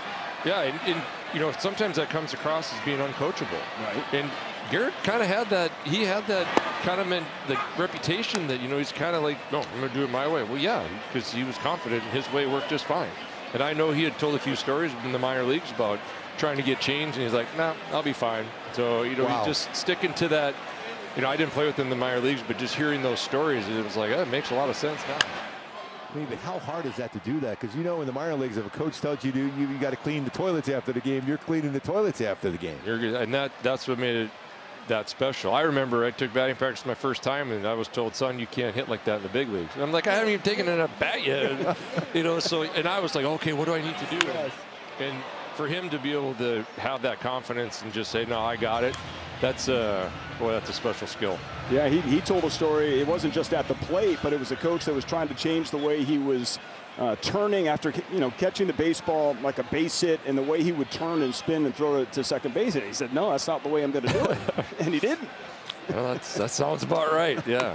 But I think the results speak for themselves. Yeah. So you guys win the World Series in 02, and you catch that last fly ball. I mean, what was it like when you bring all you guys together, and GA and Tim Salmon, you guys are all together there for that? Yeah, just, you know, to see everybody smile, you're just so locked in, and look over, you're like, holy crap, that actually really happened. And, you know, but just, and even Garrett didn't even. A timer violation in ball 4. Timer violation. See that every day. No. First, you're bringing us all kinds of good stuff. Oh my gosh! A whole lot of changes to the game. The game's passed me by. All these new rules. Hey, by the way, the ABS, just out of curiosity, right there, as far as the strike zone, how many times would you have challenged? Because I know you were competitive and emotional out there. Let's talk about the strike zone east and west back in the day. The strike ball's a foot outside, and you famous pitchers are getting it. Derwood Merrill will go, "That's a Hall of Fame pitch, D. That's a Hall of Fame pitch." I'm like, "That's a foot outside." He goes, "Don't care. That's a Hall of Fame pitch." Believe me, I was pets with him, and I saw he's going to be. I'm feeling pretty good tonight. Yeah. I like it though. I like how the fans get excited when the challenge is. This is my first game being at where you have that, and the fans are into it. I think it's great. Yeah, it brings that extra. I knew that it would. It would bring the intensity. It's happening fast, so it's not adding a ton of time to the game. And I don't know, the amount of changes that MLB has made for it all to work like this is pretty impressive. Well, I always think of, you know, just a few years ago, the shift was on. Yep. Like, you and GA would just be laughing at that, I would assume. You guys would hit even higher because of that, you know, just like you couldn't hit the ball to that left side of the infield. You guys be wearing that out. Yeah, it's just, I'm surprised that teams haven't, like, just taken advantage of that and, like, okay, you want to do that? We'll just bunt all day long. Yeah. And, I don't know, I think I saw a clip Tampa Bay started to do that a little bit. And I don't know, that's the beauty of baseball. Just kind of figure it out and adjust to it and adapt to it and find ways to win. That's a great game. It really is. I mean, that's the thing. It's a lot of people don't understand that 25, now 26-man roster in the dugout, on the planes, on the buses, all for one goal, and that's to win a championship. Absolutely. I know one person that would have loved the shift. Rod Crew might have had 8,000 hits. Oh, yes. That is for sure. Well, Adam Frazier finally makes it out. One away, and 8-0 Angels leading the San Diego Padres. Darren Erstad joins us. I heard you mention hockey. Maybe I'm slow to the party here. What's going on in hockey? I'm guessing it's a relative. Our son. Yeah, so he's, you know, he wants to play hockey, so he's going to go off away from home, and we're going to be empty nesters. So he'll start that journey, and see where it ends up. But where's he going? I probably shouldn't. It's not. Okay. Yeah, but I think he's going to be in Michigan next year, so it's we're excited for that. But new journey for the kids, and then our senior son will be playing golf in North Alabama, so that'll be fun to watch. And then we have a sophomore daughter at Alabama. So if you told me we'd have 2 kids that were born in wherever they're born down there in Newport, and they both go to school in Alabama, I'd say you're crazy. I can't believe how much time I spend in Alabama now. That just doesn't make any sense. By the way, I can only imagine your son being a hockey player, the way you played the game of baseball. You were like playing hockey on the baseball field. Trust me, I used to see it all the time. Well, if it is Michigan, I look forward to watching the Frozen Four next year. Yeah. He's a little young. He's still a little young. So that's his dream to play there. But in the future. Yeah. Considering they just lost the national championship, right? Well, my boys North Dakota messed that up. They should have won that thing, but they lost. And there's a line drive, base hit, gets down for Zach Neto. That's going to bring up Mike Trout. He's homered in 4 consecutive games. Looking for 5. We got Darren Erstad. We got some mojo happening up here. Boy, he looks like he's locked in. Yeah, I mean, you've been down to spring training a number of times, and Trouty in New York was something I've never seen before. That was, you talk about a guy locked in. First time anybody's ever done as a visiting player, 4 straight games with a home run. Well, I'm not surprised. Yeah. I mean, I'm sure it's been talked about a lot, but he stays healthy. I mean, I think he's the best player to ever play the game. Love that call. I mean, I'm sorry, he's just that good. Now, Ersty, he does this thing in that back foot. Yeah, I love it. Yes. Have you ever tried to do anything like that? Oh, I tried it all, Gooby.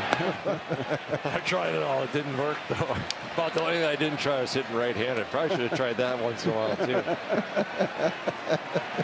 You're killing us up here. This is awesome. Oh, man. Yeah, you don't get credit for a roll over to second base with a runner on second, nobody out anymore, do you? No, but I never liked that when they did that to me. That means I got a guy in scoring position at third base, and I'm in trouble. Ball gets away.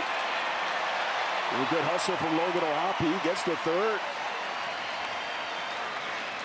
And Trout looking to pick him up. Not just Logan. Pick up Neto and drive in 3. I mean, did you ever see, all those years you guys played together with GA, did you ever see a pitcher that he felt that he wasn't going to be successful against? Was any guy out there at all? Do you remember? I think Jamie Moyer dominated him. Really? I could be wrong, but I think Jamie Moore would get in his kitchen more than he could turn around a 100-mile-an-hour fastball, and I think Jamie Moore would blow him up more than anybody. I could be wrong, but I think he struggled with Jamie Moore. You know what? For some reason, I think I remember him saying that before, because he's throwing like 78, 80 miles an hour, but he can get in the kitchen as good as anybody on the mound. Yes, and I mean, I haven't thought about that stuff for a long time, but I think that was his, not nemesis, but he did struggle with him a little bit. Wow. Jamie Moyer. He was like 500 when he finally stopped pitching. He was like 47 years old or whatever. Well, for whatever reason, he did strike out a bunch, but he had 5 homers off of Jamie Moyer and hit 312. Did he really? Yeah. Oh, well, that's for him. That's probably a bad number. That guy won't go away. Moyer, now his kid, Mac Moyer, plays center field for Nebraska. Yeah. Oh, yeah. So it's like we can't get away from Moyer. 15 punch-outs, though. Wow. See, you remember those things. Yeah, okay. Yeah, it's the most punch-outs he ever had against any pitcher. Good job on that one. Good call. There you go, Ersty. Here's a 3-1 to Trout. That's in there. Full count coming. I mean, I think that because he's not a big-time strikeout pitcher either, Jamie Moore. It's as slow as he threw. But to get him 15 times, and GA didn't strike out a whole lot. No, that's crazy. Like, that just makes no sense. But yeah, 312, and he really scuffled against him. Only 5 homers. Must be As a nice. pitcher, I'll be saying, I punched you out 15. Another walk for Mike Trout, his second of the game, and his 20th on the season. Fans don't like it. It'll give Nolan Shonowell, who's 3 for 3. Got the bases loaded. A lot of his swings today kind of reminds you of GA, what he's been doing as far as, staying on the ball, going to Shonowell. He's good with that stuff, too. Yeah, good hitter. Pitching change coming up, and we got Ersty for some more runs coming. Stay there.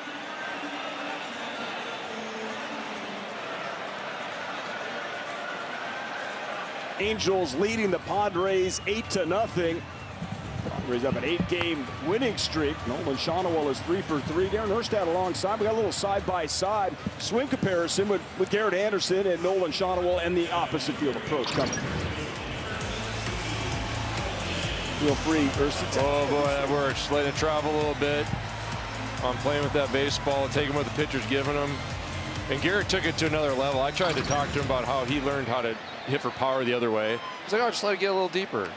I get a little deeper, the ball's going in that third base dugout. Like, he just had his mind, just could really, I don't know, he really adapted and turned into, I mean, he was always a great hitter, but then the power came, and boy, that's fun to watch. Yeah, we were watching a lot of highlights, how many home runs he hit to left center and left field. I mean, that's not easy to do as a left-handed batter, as you know. And he was a low home run guy, high RBI guy, and then he switched to that bat. I think it was 1999, the year Mo came in and got him in this 36-36 bat. Yeah. He was probably hitting like 220 at the break, but he had like 28 homers, and he was in that process, and then he figured it out how to do both. And I still don't know how they swung that big a bat. That thing was I just still don't know how it's even possible.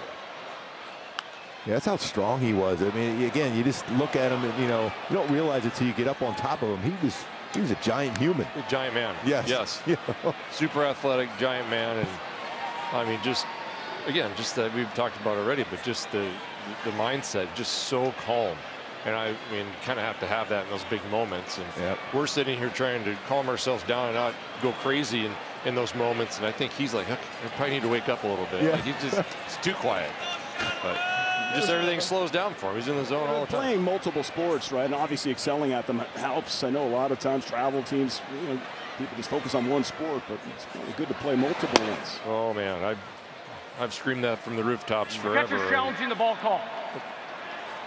Catcher is challenging the ball call. This is probably going to end up being a strike, I think. Well, if it is going to be strike 3, and the challenge Overturned, strike, matters out. is overturned, and Nolan Shonowell is retired for the first time tonight on a overturned strikeout. ABS challenge brought to you by T-Mobile. That'll bring up Joe Adell with the bases loaded. He's coming off a grand slam in New York. Yes, he did. Oh, of course, GA. Yes, of course. 8 of them. Angels record. We were showing the 10 RBI game.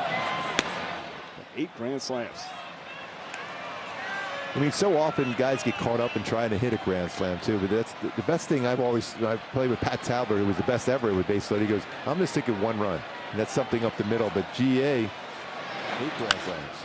Yeah, I probably should have picked his brain a little bit more on that stuff because I was terrible at that. It's again just another special quality to have. Did you often talk about that hitting and stuff like that, and did you get a chance to do that in the dugout a whole lot with him? I didn't talk much in the dugout. I was playing a little different game than he was playing chess. I was playing checkers or something. Yeah. Mine was more about how am I going to hurt the other team or, you know, break up a double play or something. He was playing a little bit more sophisticated game of baseball than I was. I was like, just get on base for him. Sometimes that was really hard. Well, I remember I enjoyed my time when I was a teammate there in '97. Just watch you two guys. The difference, you know, the mentality, but the way you played though. I tell people this all the time. You were like one of my all-time faves because you played every game as if this may, you know, why not be able to play again? I'm going to play as hard as I can every single game, every single at bat, every play in the field. That's the way you played. It's trying to win, I guess. Yeah. I mean, it's like that's not what you're supposed to do. But honestly, my mom told me just have fun, and that's fun to me. Joe Adell looking for some damage there on the 3-1 pitch and misses, and now it's 3-2. So what would be, you know, before you see another few more runs scored, what would be your all-time, like you remember in a bat or so by GA? Was it still that World Series at bat, or there was something else you loved? I'm so bad at storytelling, but I mean that one sticks in my head. Yeah. You know, it just that's a good one. Hit hard, but right to Cronenworth, and Adell is retired. Well, there have been some awesome storytelling, so I disagree, but love having you, Darren Erstad. Thank you so very much. Thanks for having me. Thanks. Erst, you're the best, man. Josh Lowe, home run, driving it 2.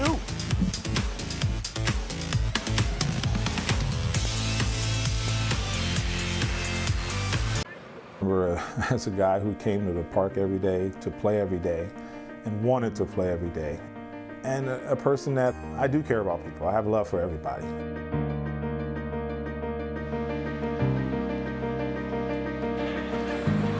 Continue to honor. That hits hard when you hear his voice. You know, Garrett Anderson passed away at the age of 53, far too young, and we continue to send the sentiment to his wife Teresa and the kids, Brianne, Bailey, and Trey. And that we are so much thinking about you and sending you so much love, support, and our prayers. The catcher's challenging the ball call. To hear the stories from Darren Erstad. I think he's going to lose this one, though. We're going to Hoppy with the challenge. He is 12 for 19 so far, which is remarkable percentages, but he misses on this one. Anaheim has 1 challenge remaining. 12 for 20, still pretty good. And that ABS challenge brought to you by T-Mobile. So 1 challenge remaining, and Hoppy now 12 for 20. It's still pretty darn good.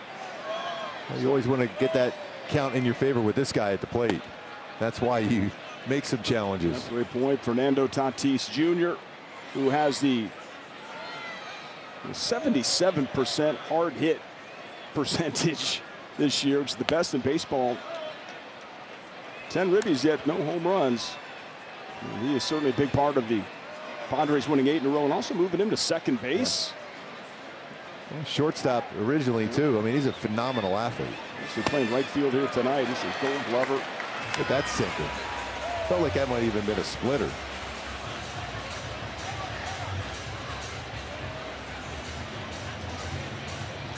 Jose Soriano is magical to begin 2026. Really a historic start.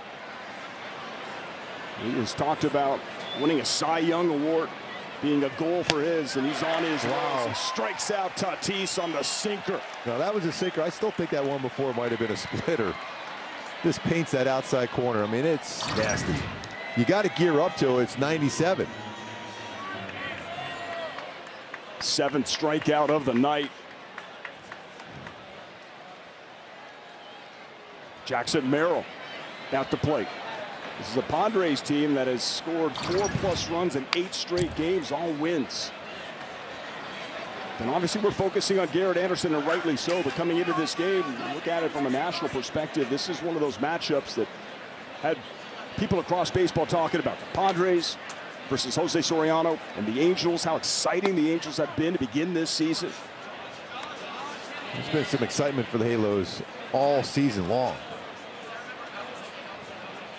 And really got to give Kurt Suzuki and the coaching staff a lot of credit. Brady Anderson, Mike Maddox, the rest of the coaches creating a vibe, playing baseball the right way. Get them on, get them over, which is reminiscent of the way that Garrett Anderson and those great teams in the late 90s, the 2000s would play baseball.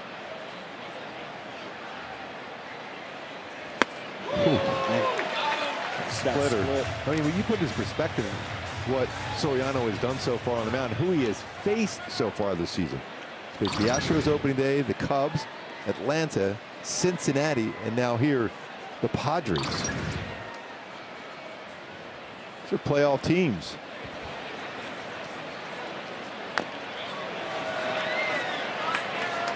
Merrill just getting a piece of that knuckle curve to stay alive.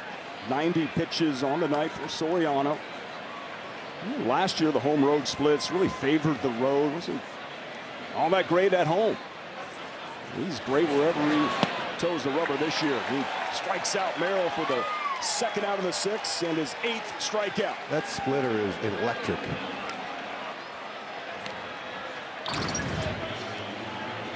Where it starts, where it ends. And you got to respect that as a hitter because he's throwing that nasty sinker. So you got to gear up to it. And here he is, 3rd time through. This is the heart of the Padres batting order. Tatis, Merrill, and Machado now up.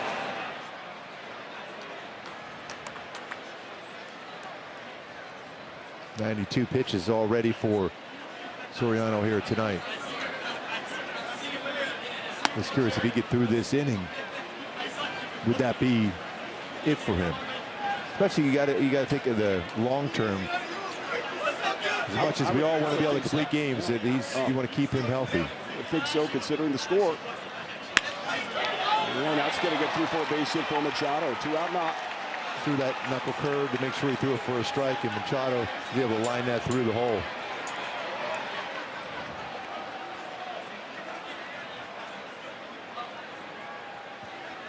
Ivan 2/3 scoreless, only 2 hits. Ty France a base hit in the 3rd. Now Machado base hit here in the 2nd. No extra base hits. So Xander Bogaerts with 2 down as Soriano looking to go 6 scoreless. He's only allowed the 1 earned run all season.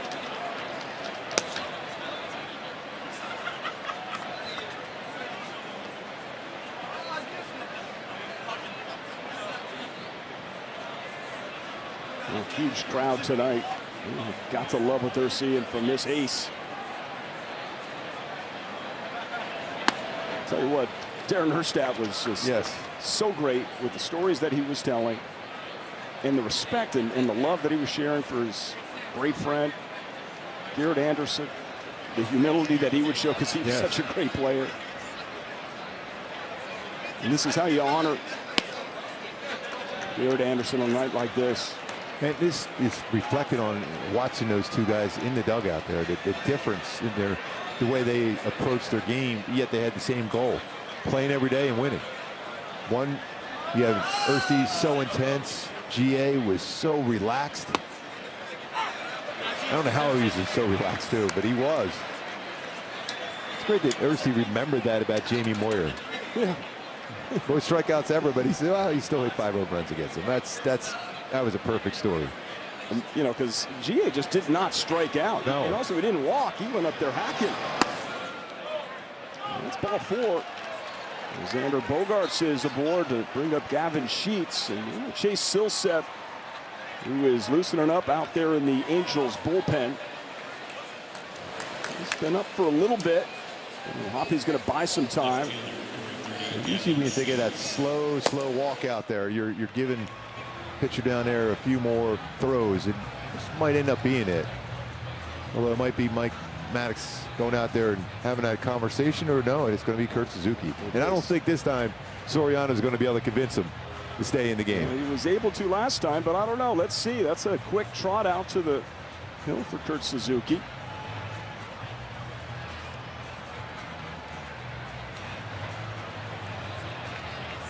How do you see this conversation going? Yeah, it's like it's like, hey, pitching great. We got an 8-0 lead. We're going to pick you up right here. And he deserves to hear it from the crowd here tonight. Chase Silseth is in to clean this up.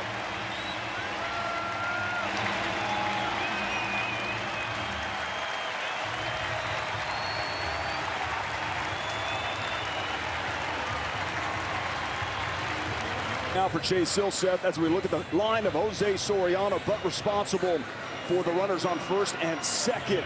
He's only allowed the 1 earned run. It would be great if Silseth can find a way to get out of this and get Gavin Sheets. 8 more punch outs for Soriano, giving him 39 on the season. That's incredible. 32 and 2/3 innings pitched. You see the numbers for Chase Silseth, who's really finding his footing in the bullpen. Oh, that is hit pretty good to right field, but under it is low. He's got room. He's on the track. He makes the catch. 1 pitch out. Soriano happy. Another no runs allowed. What a start of the season for Soriano.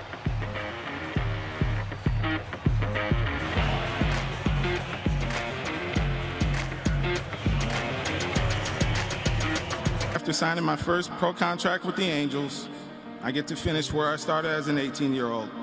An Angel. Thank you.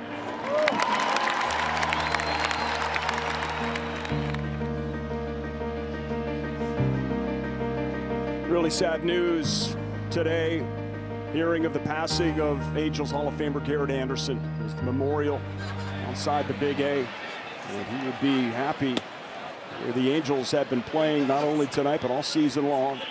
Garrett's such a huge part of obviously all the fans, but he's been with us on our broadcasts, on our pregame and postgame shows for so many years.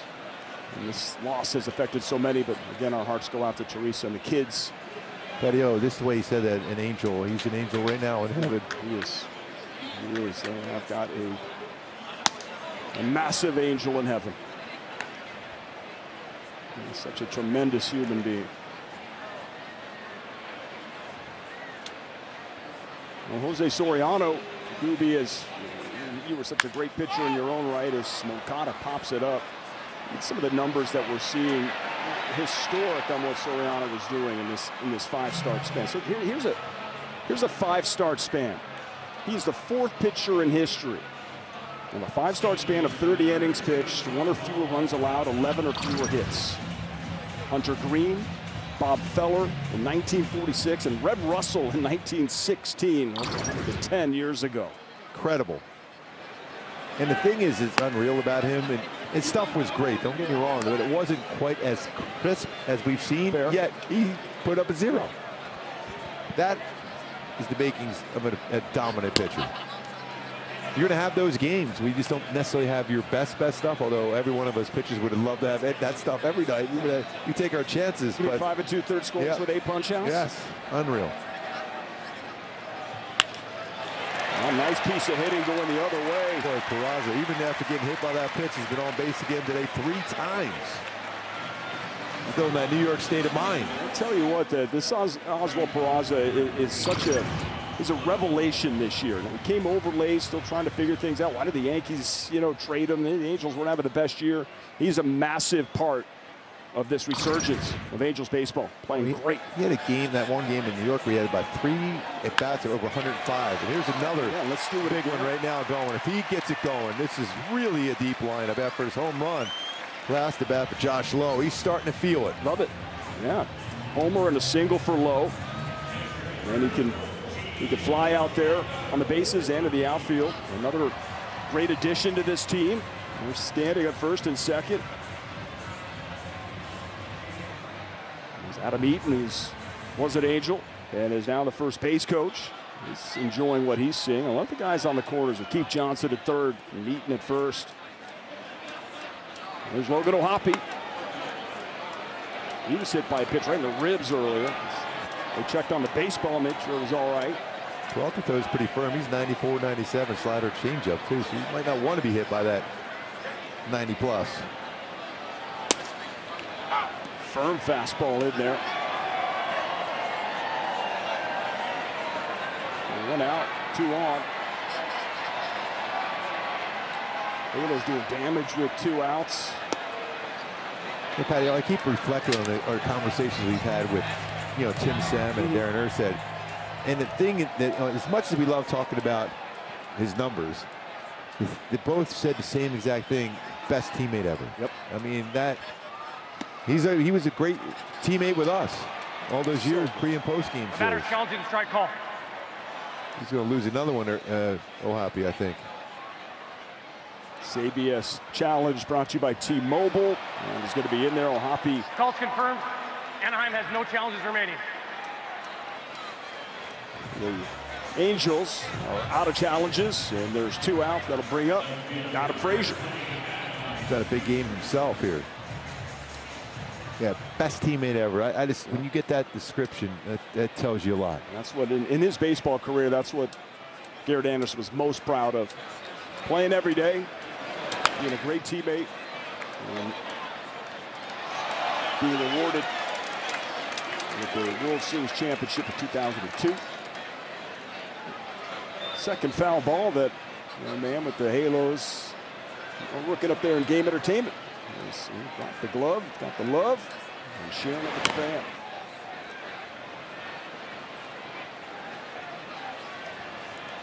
Another sellout here tonight. Supposed to be all 3 games here sellout with the Padres in town. Star Wars weekend, fireworks tomorrow. When you say Kikuchi now, it's time for him to back up what Jose Soriano is putting down as Frazier strikes out. And a chance to check out the Halos Hall of Fame. Great number 16 lives prominently.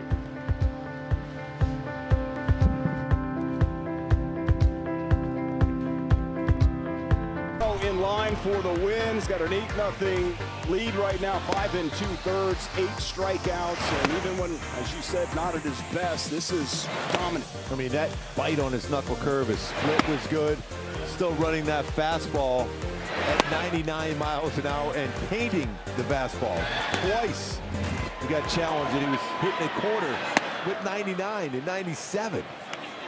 That's how impressive he is. There's Sean Anderson. A good opportunity for him to go the distance here. Pick up that bullpen. Got the lead. This is essentially why he's out there. It's like this. Falls behind. Castellanos in his first year in Padre uniform. After some solid years in the Philadelphia Phillies. Always a really, really good fastball hitter. Had a tough time dealing with that knuckle curve tonight for Soriano, though. But he will hit a fastball extremely hard.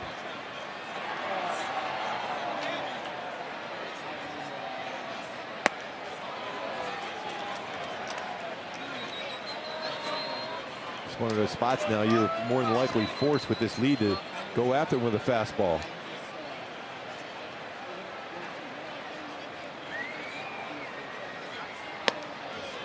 I guess there is never really a fastball count. that would be one you would think. 3-1, threw him a slider. And that look out by Castellanos out there, Anderson, like 3-1 slider there. All right. Castellanos has never been one not to let his opinion be known. In there, strike three, got him looking, one down. Then he dropped another slider on him in the strike zone. So 3 punch outs for Castellanos tonight. All 3 on breaking balls. Bring up Ty France. Before we went to break, I mentioned Kikuchi tomorrow. If he's, Soriano's going to pitch like this, Kikuchi really needs to be at his best. We haven't seen it yet. 0-2, a 7.5 ERA. Herman Marquez will pitch for the Padres tomorrow night, starting with our Angels Live pregame coverage at 6 o'clock. And then on Sunday, Michael King, a good pitcher for the Padres. And then Reed Detmers, who pitched so well last time out in New York. Well, he was really good in New York. And the Padres, Nick Pivetta going on the IL. They're very concerned about this flexor strain in his right arm, that it could be serious. Padres just, they've got 11 wins. That NL West has 3 teams with 11 or more wins. I'm trying to chase the Dodgers down, but the record right now would be leading any other division, but not the NL West.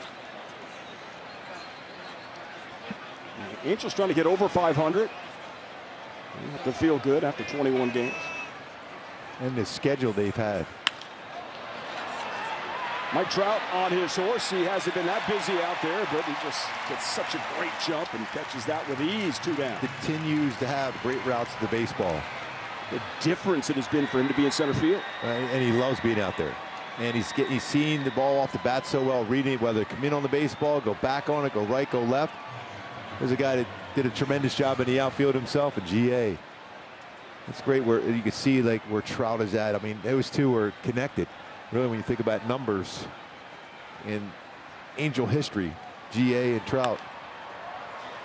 And as Erica reported earlier, the Angels are going to be wearing the GA patches throughout the rest of the season on the uniform.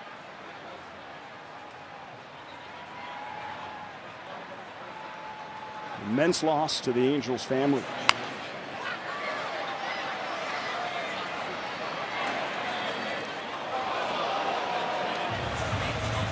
Luis Campusano is doing the catching tonight. Freddie Fermin. Also expect to see him doing some catching for the Padres possibly tomorrow.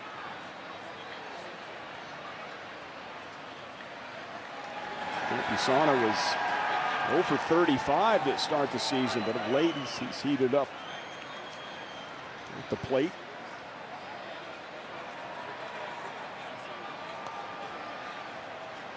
Pretty solid numbers. Going to be the so-called backup with a 927 OPS.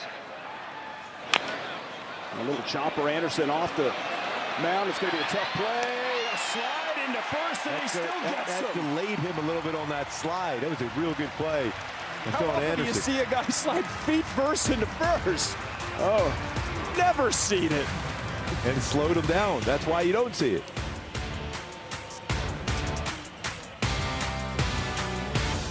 Anderson, who is one of the best left-handed hitters of all time. And I tell you what, Gooby, be proud of the performance tonight. Yeah, I mean, we talk about GA, one of the sweetest left-handed swings. We're seeing some sweet swings for the left-handers tonight for the Halos. Some power. Look at those numbers. Amazing. Jinx, Shawano, Moncada, Rowe, and Frazier. And Moncada being a switch hitter, but is 0 for 1 from the right side. Stick to the left tonight. Yep. Second time this season, partner Angels had 5 different batters with a multi-hit game. It happened April 13th at the Yankees, and 3 of the 5 from the 6 to the 9 hitters. Couldn't see it any better than that right there.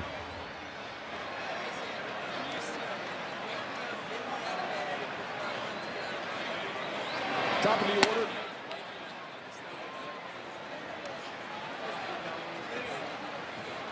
Zach Neto, Mike Trout, and Nolan Shawano. Jose Soriano went 5 2/3. Offense certainly gave him some run support tonight. And that's what you need sometimes. Take care of your ace. That's what you want to do. Exactly right.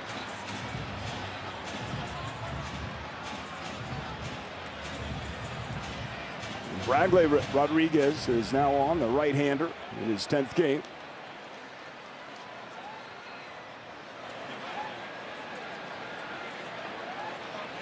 I mentioned this earlier, if you could just have the lead and avoid this, this Padres bullpen, as the catcher is now challenging the ball call. So this ABS challenge brought to you by... It's going to be correct.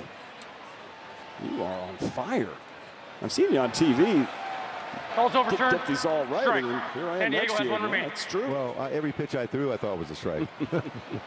It wasn't quite correct on it, though. See, you seemingly get, what, 8 to 12 of these challenges a game, but even Darren Erskine is as old school as they get, as he first time seeing the fan reaction to the challenge. Went the Angels' way a couple of times on a strikeout. An overturned call, and the home crowd gets into it. Yeah. They have fun, that's for sure. 2 hits and a run scored, and an RBI, I should say, for Neto. Grounds that to Bogarts, but he's hustling down the line. That's the first out. But I'll bring up Mike Trout. Let's see. This is his last opportunity to keep his home run streak going. Once before in his career, he's homered in 5 straight games. He's looking to match that.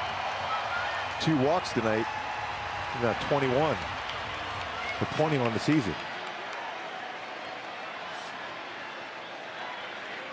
Just a different approach. Brady Anderson and the coaching staff at the plate, drawing walks. And at the bottom of the league in walk percentage last year, in the lower third, and certainly the top third this season. Walk as good as a hit, in your opinion? Oh, definitely. I mean, traffic, you want base runners. You'll take that base hit with a guy in scoring position like they did today a lot of times with 2 outs. Just like GA did so good.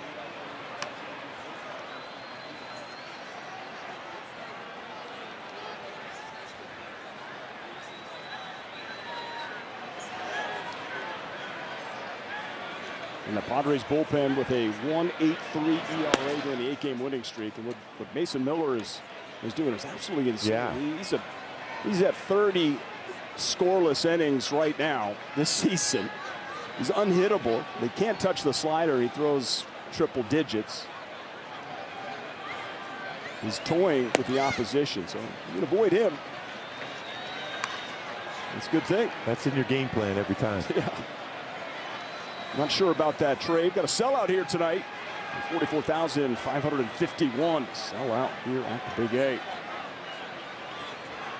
We love what the fans did in the memory of GA. That's a fly ball to right field. Not going to get it done. As Tatis retires Trout for the 2nd out of the 7th.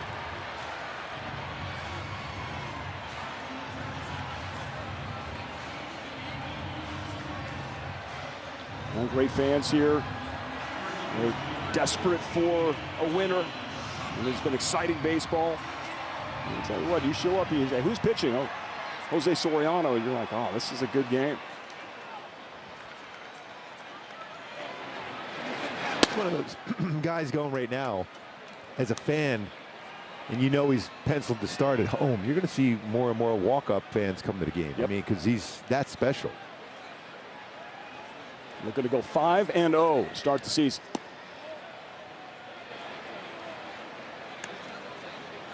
Three for 4 is Nolan Shonowell, and gonna get that batting average up. He wants to be a 280 to 300 hitter. He wants to hit 300 or over.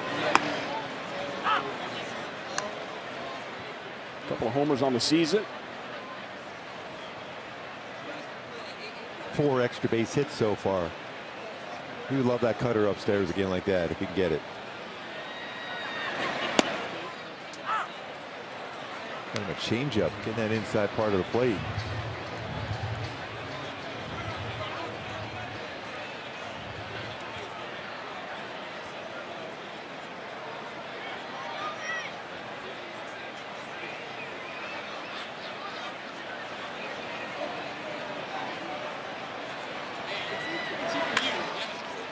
Delivers over that to first base. Ty France flips it over to Rodriguez. And the 7th is retired. Angels still lead 8-0 heading to the 8th.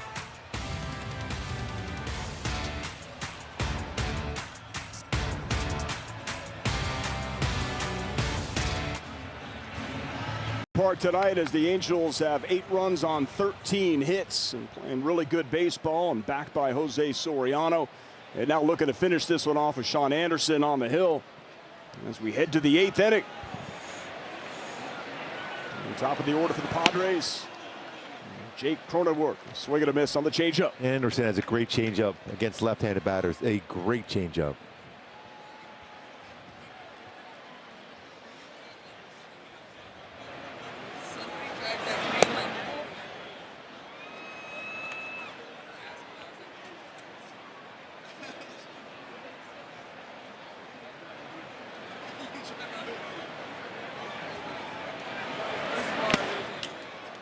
Right back to that changeup again.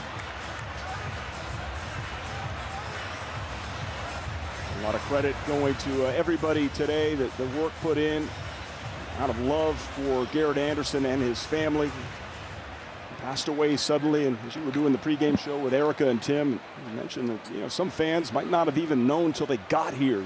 So it's a shock to everybody. It meant so much to so many.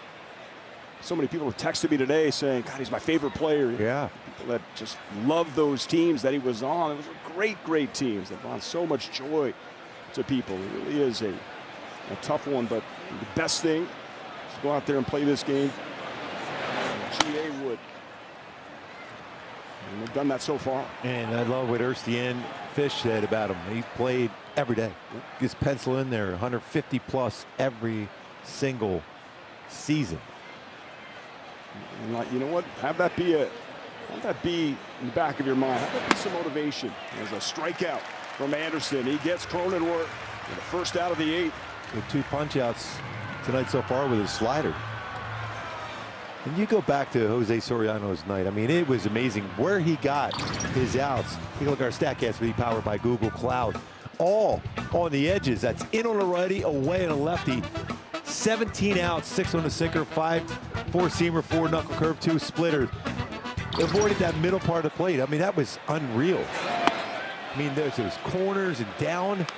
So he did a great job basically pitching arm side all night long. He has made a dramatic improvement from a year ago when, listen, he was still really good. His ground ball machine led baseball in ground ball percentage. At the most double plays turned behind him. But this is a different guy this year. This is dominant, top of the line ace in all of baseball stuff. I mean, he's making history right now in 5 starts. I mean, his ERA is 0.28.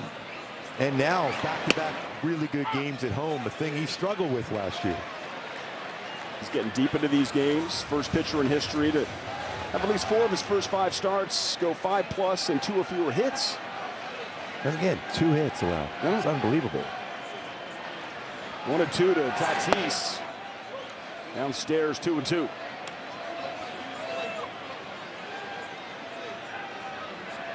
Padres team that just had a great homestand, perfect, 7-0, 3 walk-offs, won 8 in a row, but stymied so far here tonight by Angels pitching.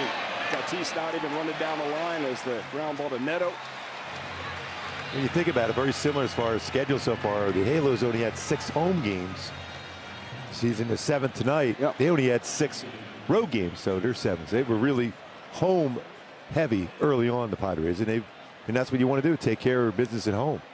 And they have. A little different on the road.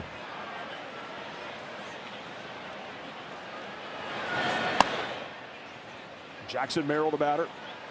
He is 0 for 3, a couple of strikeouts. I've heard you say, and it's true, how tough the Angels' schedule has been, but you know what? All these games are difficult. Yeah. You know, and every win that this team can get is huge. Because you look at what's going on with the Mariners, with the Astros, of course the Mariners, a good team, have struggled. Everybody's picked them to win the division. Just hang in there. The Athletics playing very good baseball. The Rangers right there. So just keep these wins. Keep playing. Every win is huge. Every single day, do your best. We've said it, and we've talked to people, the opposing people, whether it's in the broadcast side or whether, they said this Angels team is one of the most entertaining, exciting teams they've seen so far. I mean, it hasn't been perfect. They've let a few games get away, but still really good performances so far. Fantastic changeup from Sean Anderson. This is good to see from him. He wants to stick in that bullpen all season long. Sometimes he's got to go out there and wear it a little bit. Perfect thing with we just saw Kurt Suzuki, that after those couple tough losses in New York, is we'll figure out a way to bounce back. And both of those games, after those tough losses, they scored multiple runs in the first inning to answer right back from a tough night the night before. That's what Kurt Suzuki's all about, and his coaching staff. There's no panic. There's a lot of positivity and knowledge. That Sunday victory was so impressive. That's drifting towards Frazier in left field. He's camping under it, and Sean Anderson, a strong 8th inning right there as we continue to honor Garrett Anderson and look back at one of the most incredible moments of his career. A line drive down the right field line. That's headed into the corner. Eckstein's in. Erstad's in. Here comes Salmon. He scores. Garrett Anderson clears the bases.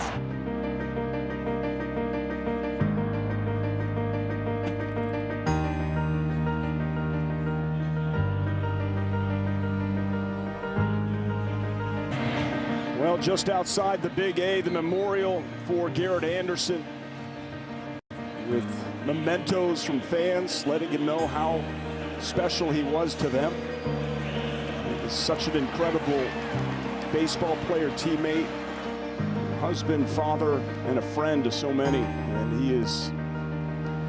he is so greatly missed. It's shocking, it's hard to believe, but we are here to honor him on this night alongside Mark Gubas. Patrick O'Neill, we have to say, to be here with you on this Friday night for the first time this season on something so emotional and special like this. It's very meaningful to me, so thank you very much. Patty, you did a great job here. I just think about one thing about GA. He said he was so excited to be a grandfather, and he won't ever have that opportunity to do so. I mean, that's the kind of guy. The ball call.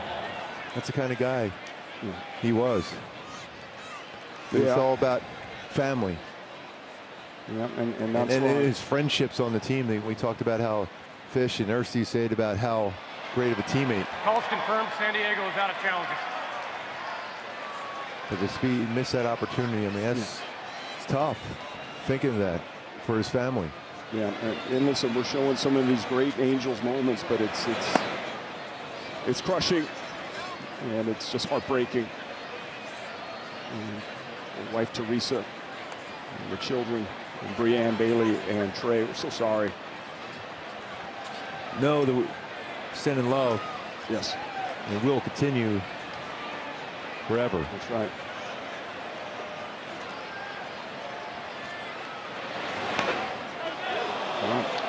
In on Joe Adell. That's going to be a swing, though. Yeah. And that's going to be a strikeout. He's on his way to hitting him. He swung at it. He may have actually got him. He did. That was a nasty back leg breaking ball from Kyle Hart. It's going to leave a mark. Well, as a pitcher, that's almost a Gordie Howe, really. Almost, not quite. There's only two parts of it. Yeah. What, are you going to go punch him afterwards? No. Well, it is a punch out. I remember one time with Carney Lansford, I did that one time where I actually threw a slider, a sinker in and hit him basically in the chest, and he swung. And he laughed at me, too, and I just couldn't stop laughing myself.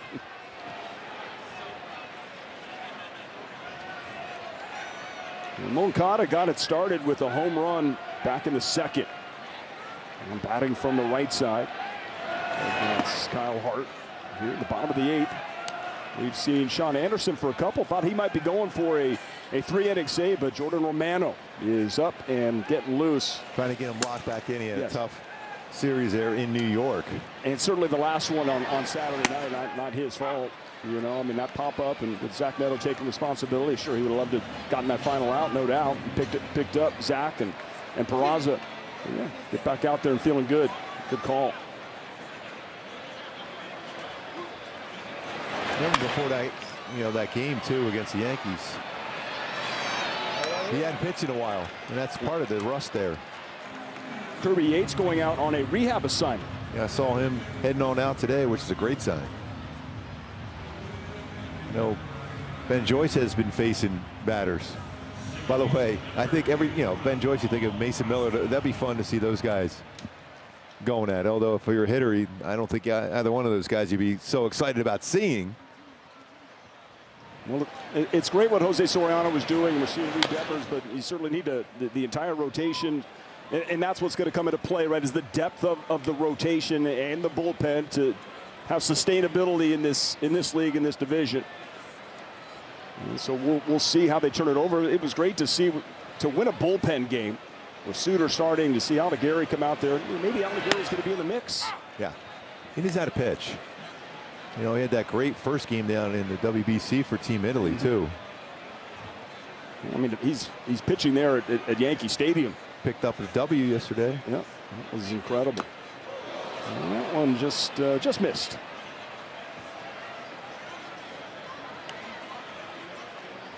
Really nice game for Peraza. Just continues to play good baseball. They're checking on Campusano behind the plate as that pitch from Hart was spiked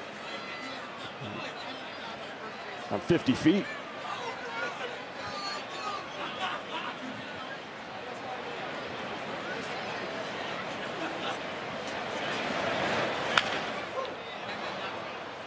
Just out in front of that, but ripped foul.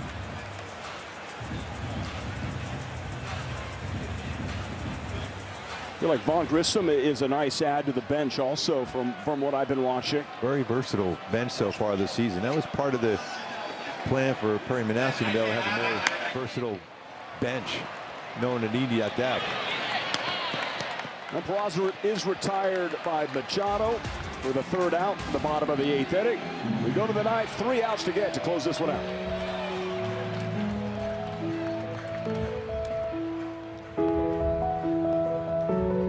Everything that he did was just professional. It was just, that's who, when you have your kids playing the game, that's who you want your, for me anyway, that's who I want my kids to, model themselves. Just play the game right, do the things right, never bring attention to yourself, and that's the type of player he was, and was phenomenal at it too.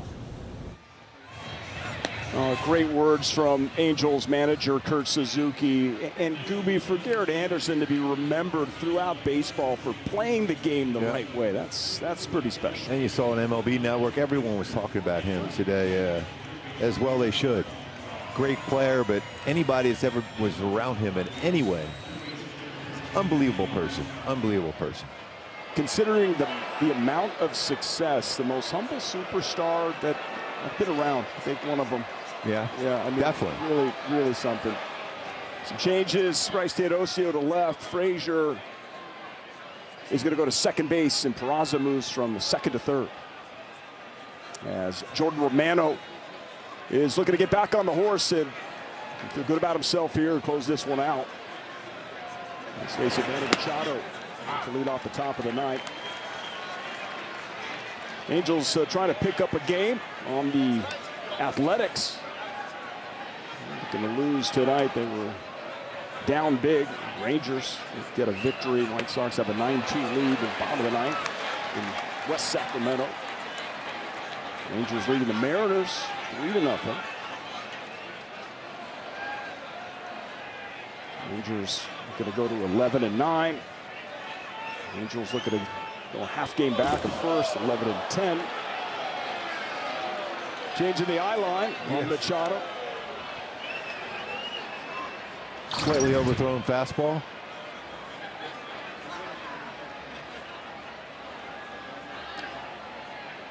Wow, that's impressive. Watch out for the bull. And just like that. Is that what you used to do? Well, sometimes not by design, trust me. That's almost unfair. The difference between that pitch and the one before was probably about 10 feet almost. Well, I hope it was by design. That would be great for Romano. Another newcomer to the Angels this year. Going to solidify the bullpen. There's been some games that have gotten away. A healthy lead here tonight, 8-0. We've got some wonderful guests here in the broadcast booth. Teammates of Garrett Anderson, Tim Salmon and Darren Erstad. Tim, of course, going to be on the post-game show with Erica Weston. That's just the stories. To see you guys go back and forth, just talking baseball, that was something to see. And here. Just the love we have for him and the respect we have for him as a person. It's a very difficult day for all of us here, but we just love him. You got to see Garrett Anderson when you were teammates with him in '97, and I mean, he was just kind of getting started, right? Second in Rookie of the Year. This is maybe, what, year 3 or 4 for him? Maybe year 3, '97. And did you know that the type of greatness that was going to be accomplished? I can just tell by his swing, just by facing him. I faced him about 7 times or so, and you get the plate coverage he had. And you couldn't intimidate him at all. Well, Bryce Johnson, who has been hitting for Bogarts, he strikes out. Back-to-back Ks here for Romano. 11 on the night for Halo pitching.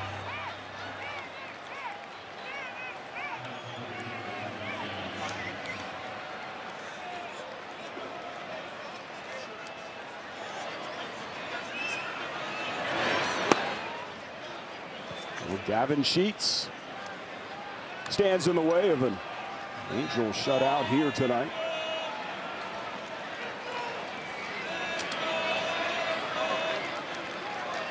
Sheets with 8 doubles, 10 extra base hits on the season. 95 from Romano. That's good to see that.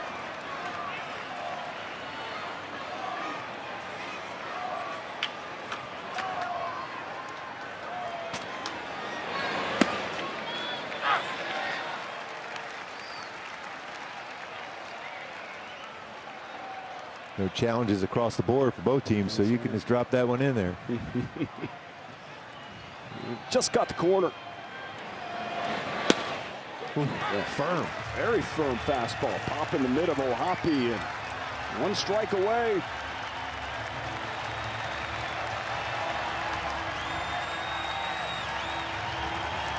Everyone on their feet right here to celebrate the life of Garrett Anderson. And looking to get this victory. Move over 500. Move Soriano to 5-0. Out towards right center. Hit pretty good. That's going to get down and get to the wall. And Gavin Sheets, another double. He's been a double machine. Yeah, 9th double of the season for Gavin Sheets. It's a good pickup by the Padres. Got him from the White side. I mean, he's been really solid in his role. He's a perfect guy for that team. Be able to mix and match, play some first, play some outfield, left-handed power. Good pickup. He's got about, what, 40 or 45 more to go to catch up to Garrett Anderson. Yeah. 50 plus home doubles, I should say. GA woke up, got 2 doubles. That was a good pitch right there. That was good bite to that slider. Much better spin on it, too. Excuse me, Castellanos looking to not strike out for the 4th consecutive time.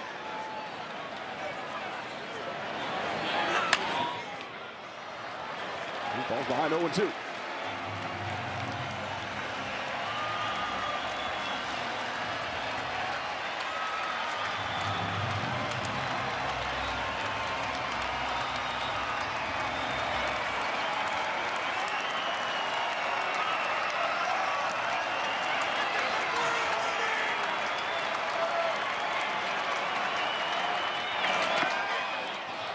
Trying to get him a chase.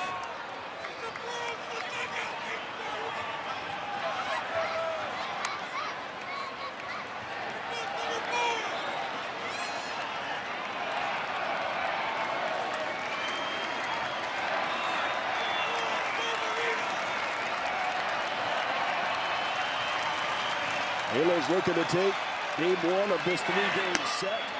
Off the plate, 2-2. Firm 95, just a little off the corner. Pretty much tells you a slider's coming next pitch. I was going to say.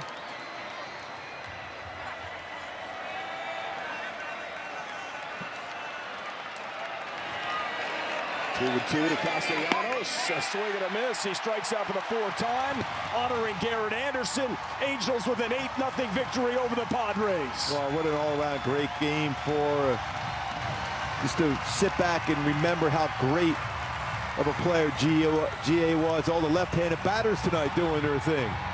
Some good pitching, but overall, what a moment was for the Halos to go out there and honor GA like they did.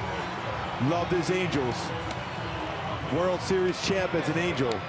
We love you, GA. We miss you, buddy. We love you, GA. And we love your family. And we're here for you. And just seeing the GA out in center field and seeing Mike Trout run right through that to shake hands with the teammates. An emotional day for the Angels family. Finishes off with a victory here tonight. It's a well-played game by the Halos all the way around. Started with Soriano, another incredible effort. Now 5-0 with a 0.28 ERA. That's pretty good. Wow. Unbelievable. Some really good at-bats, some great hitting with 2 outs, a la Garrett Anderson way.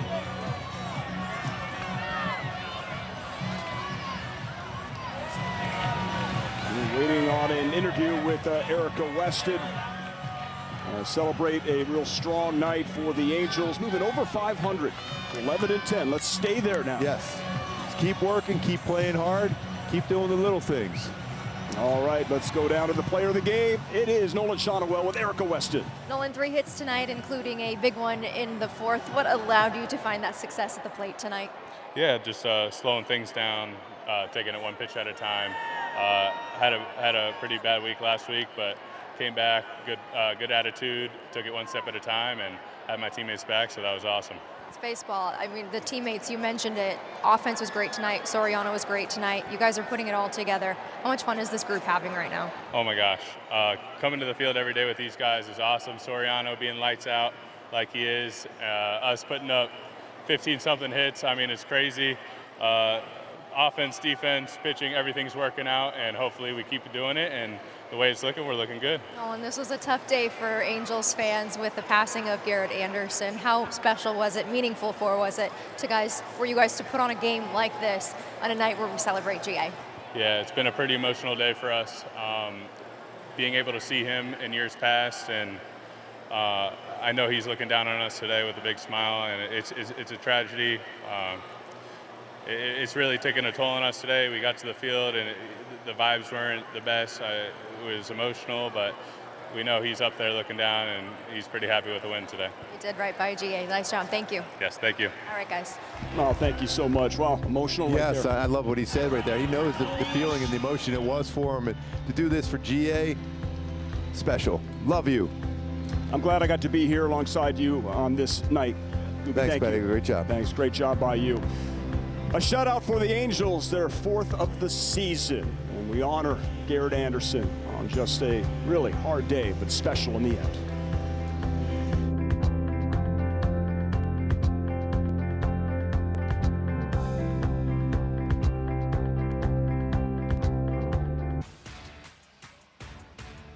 Staked by Jose Soriano and honoring Garrett Anderson. An emotional day, affected everyone. Yet the Halos came out there and played great baseball. Honoring Garrett Anderson. This one was for you, GA.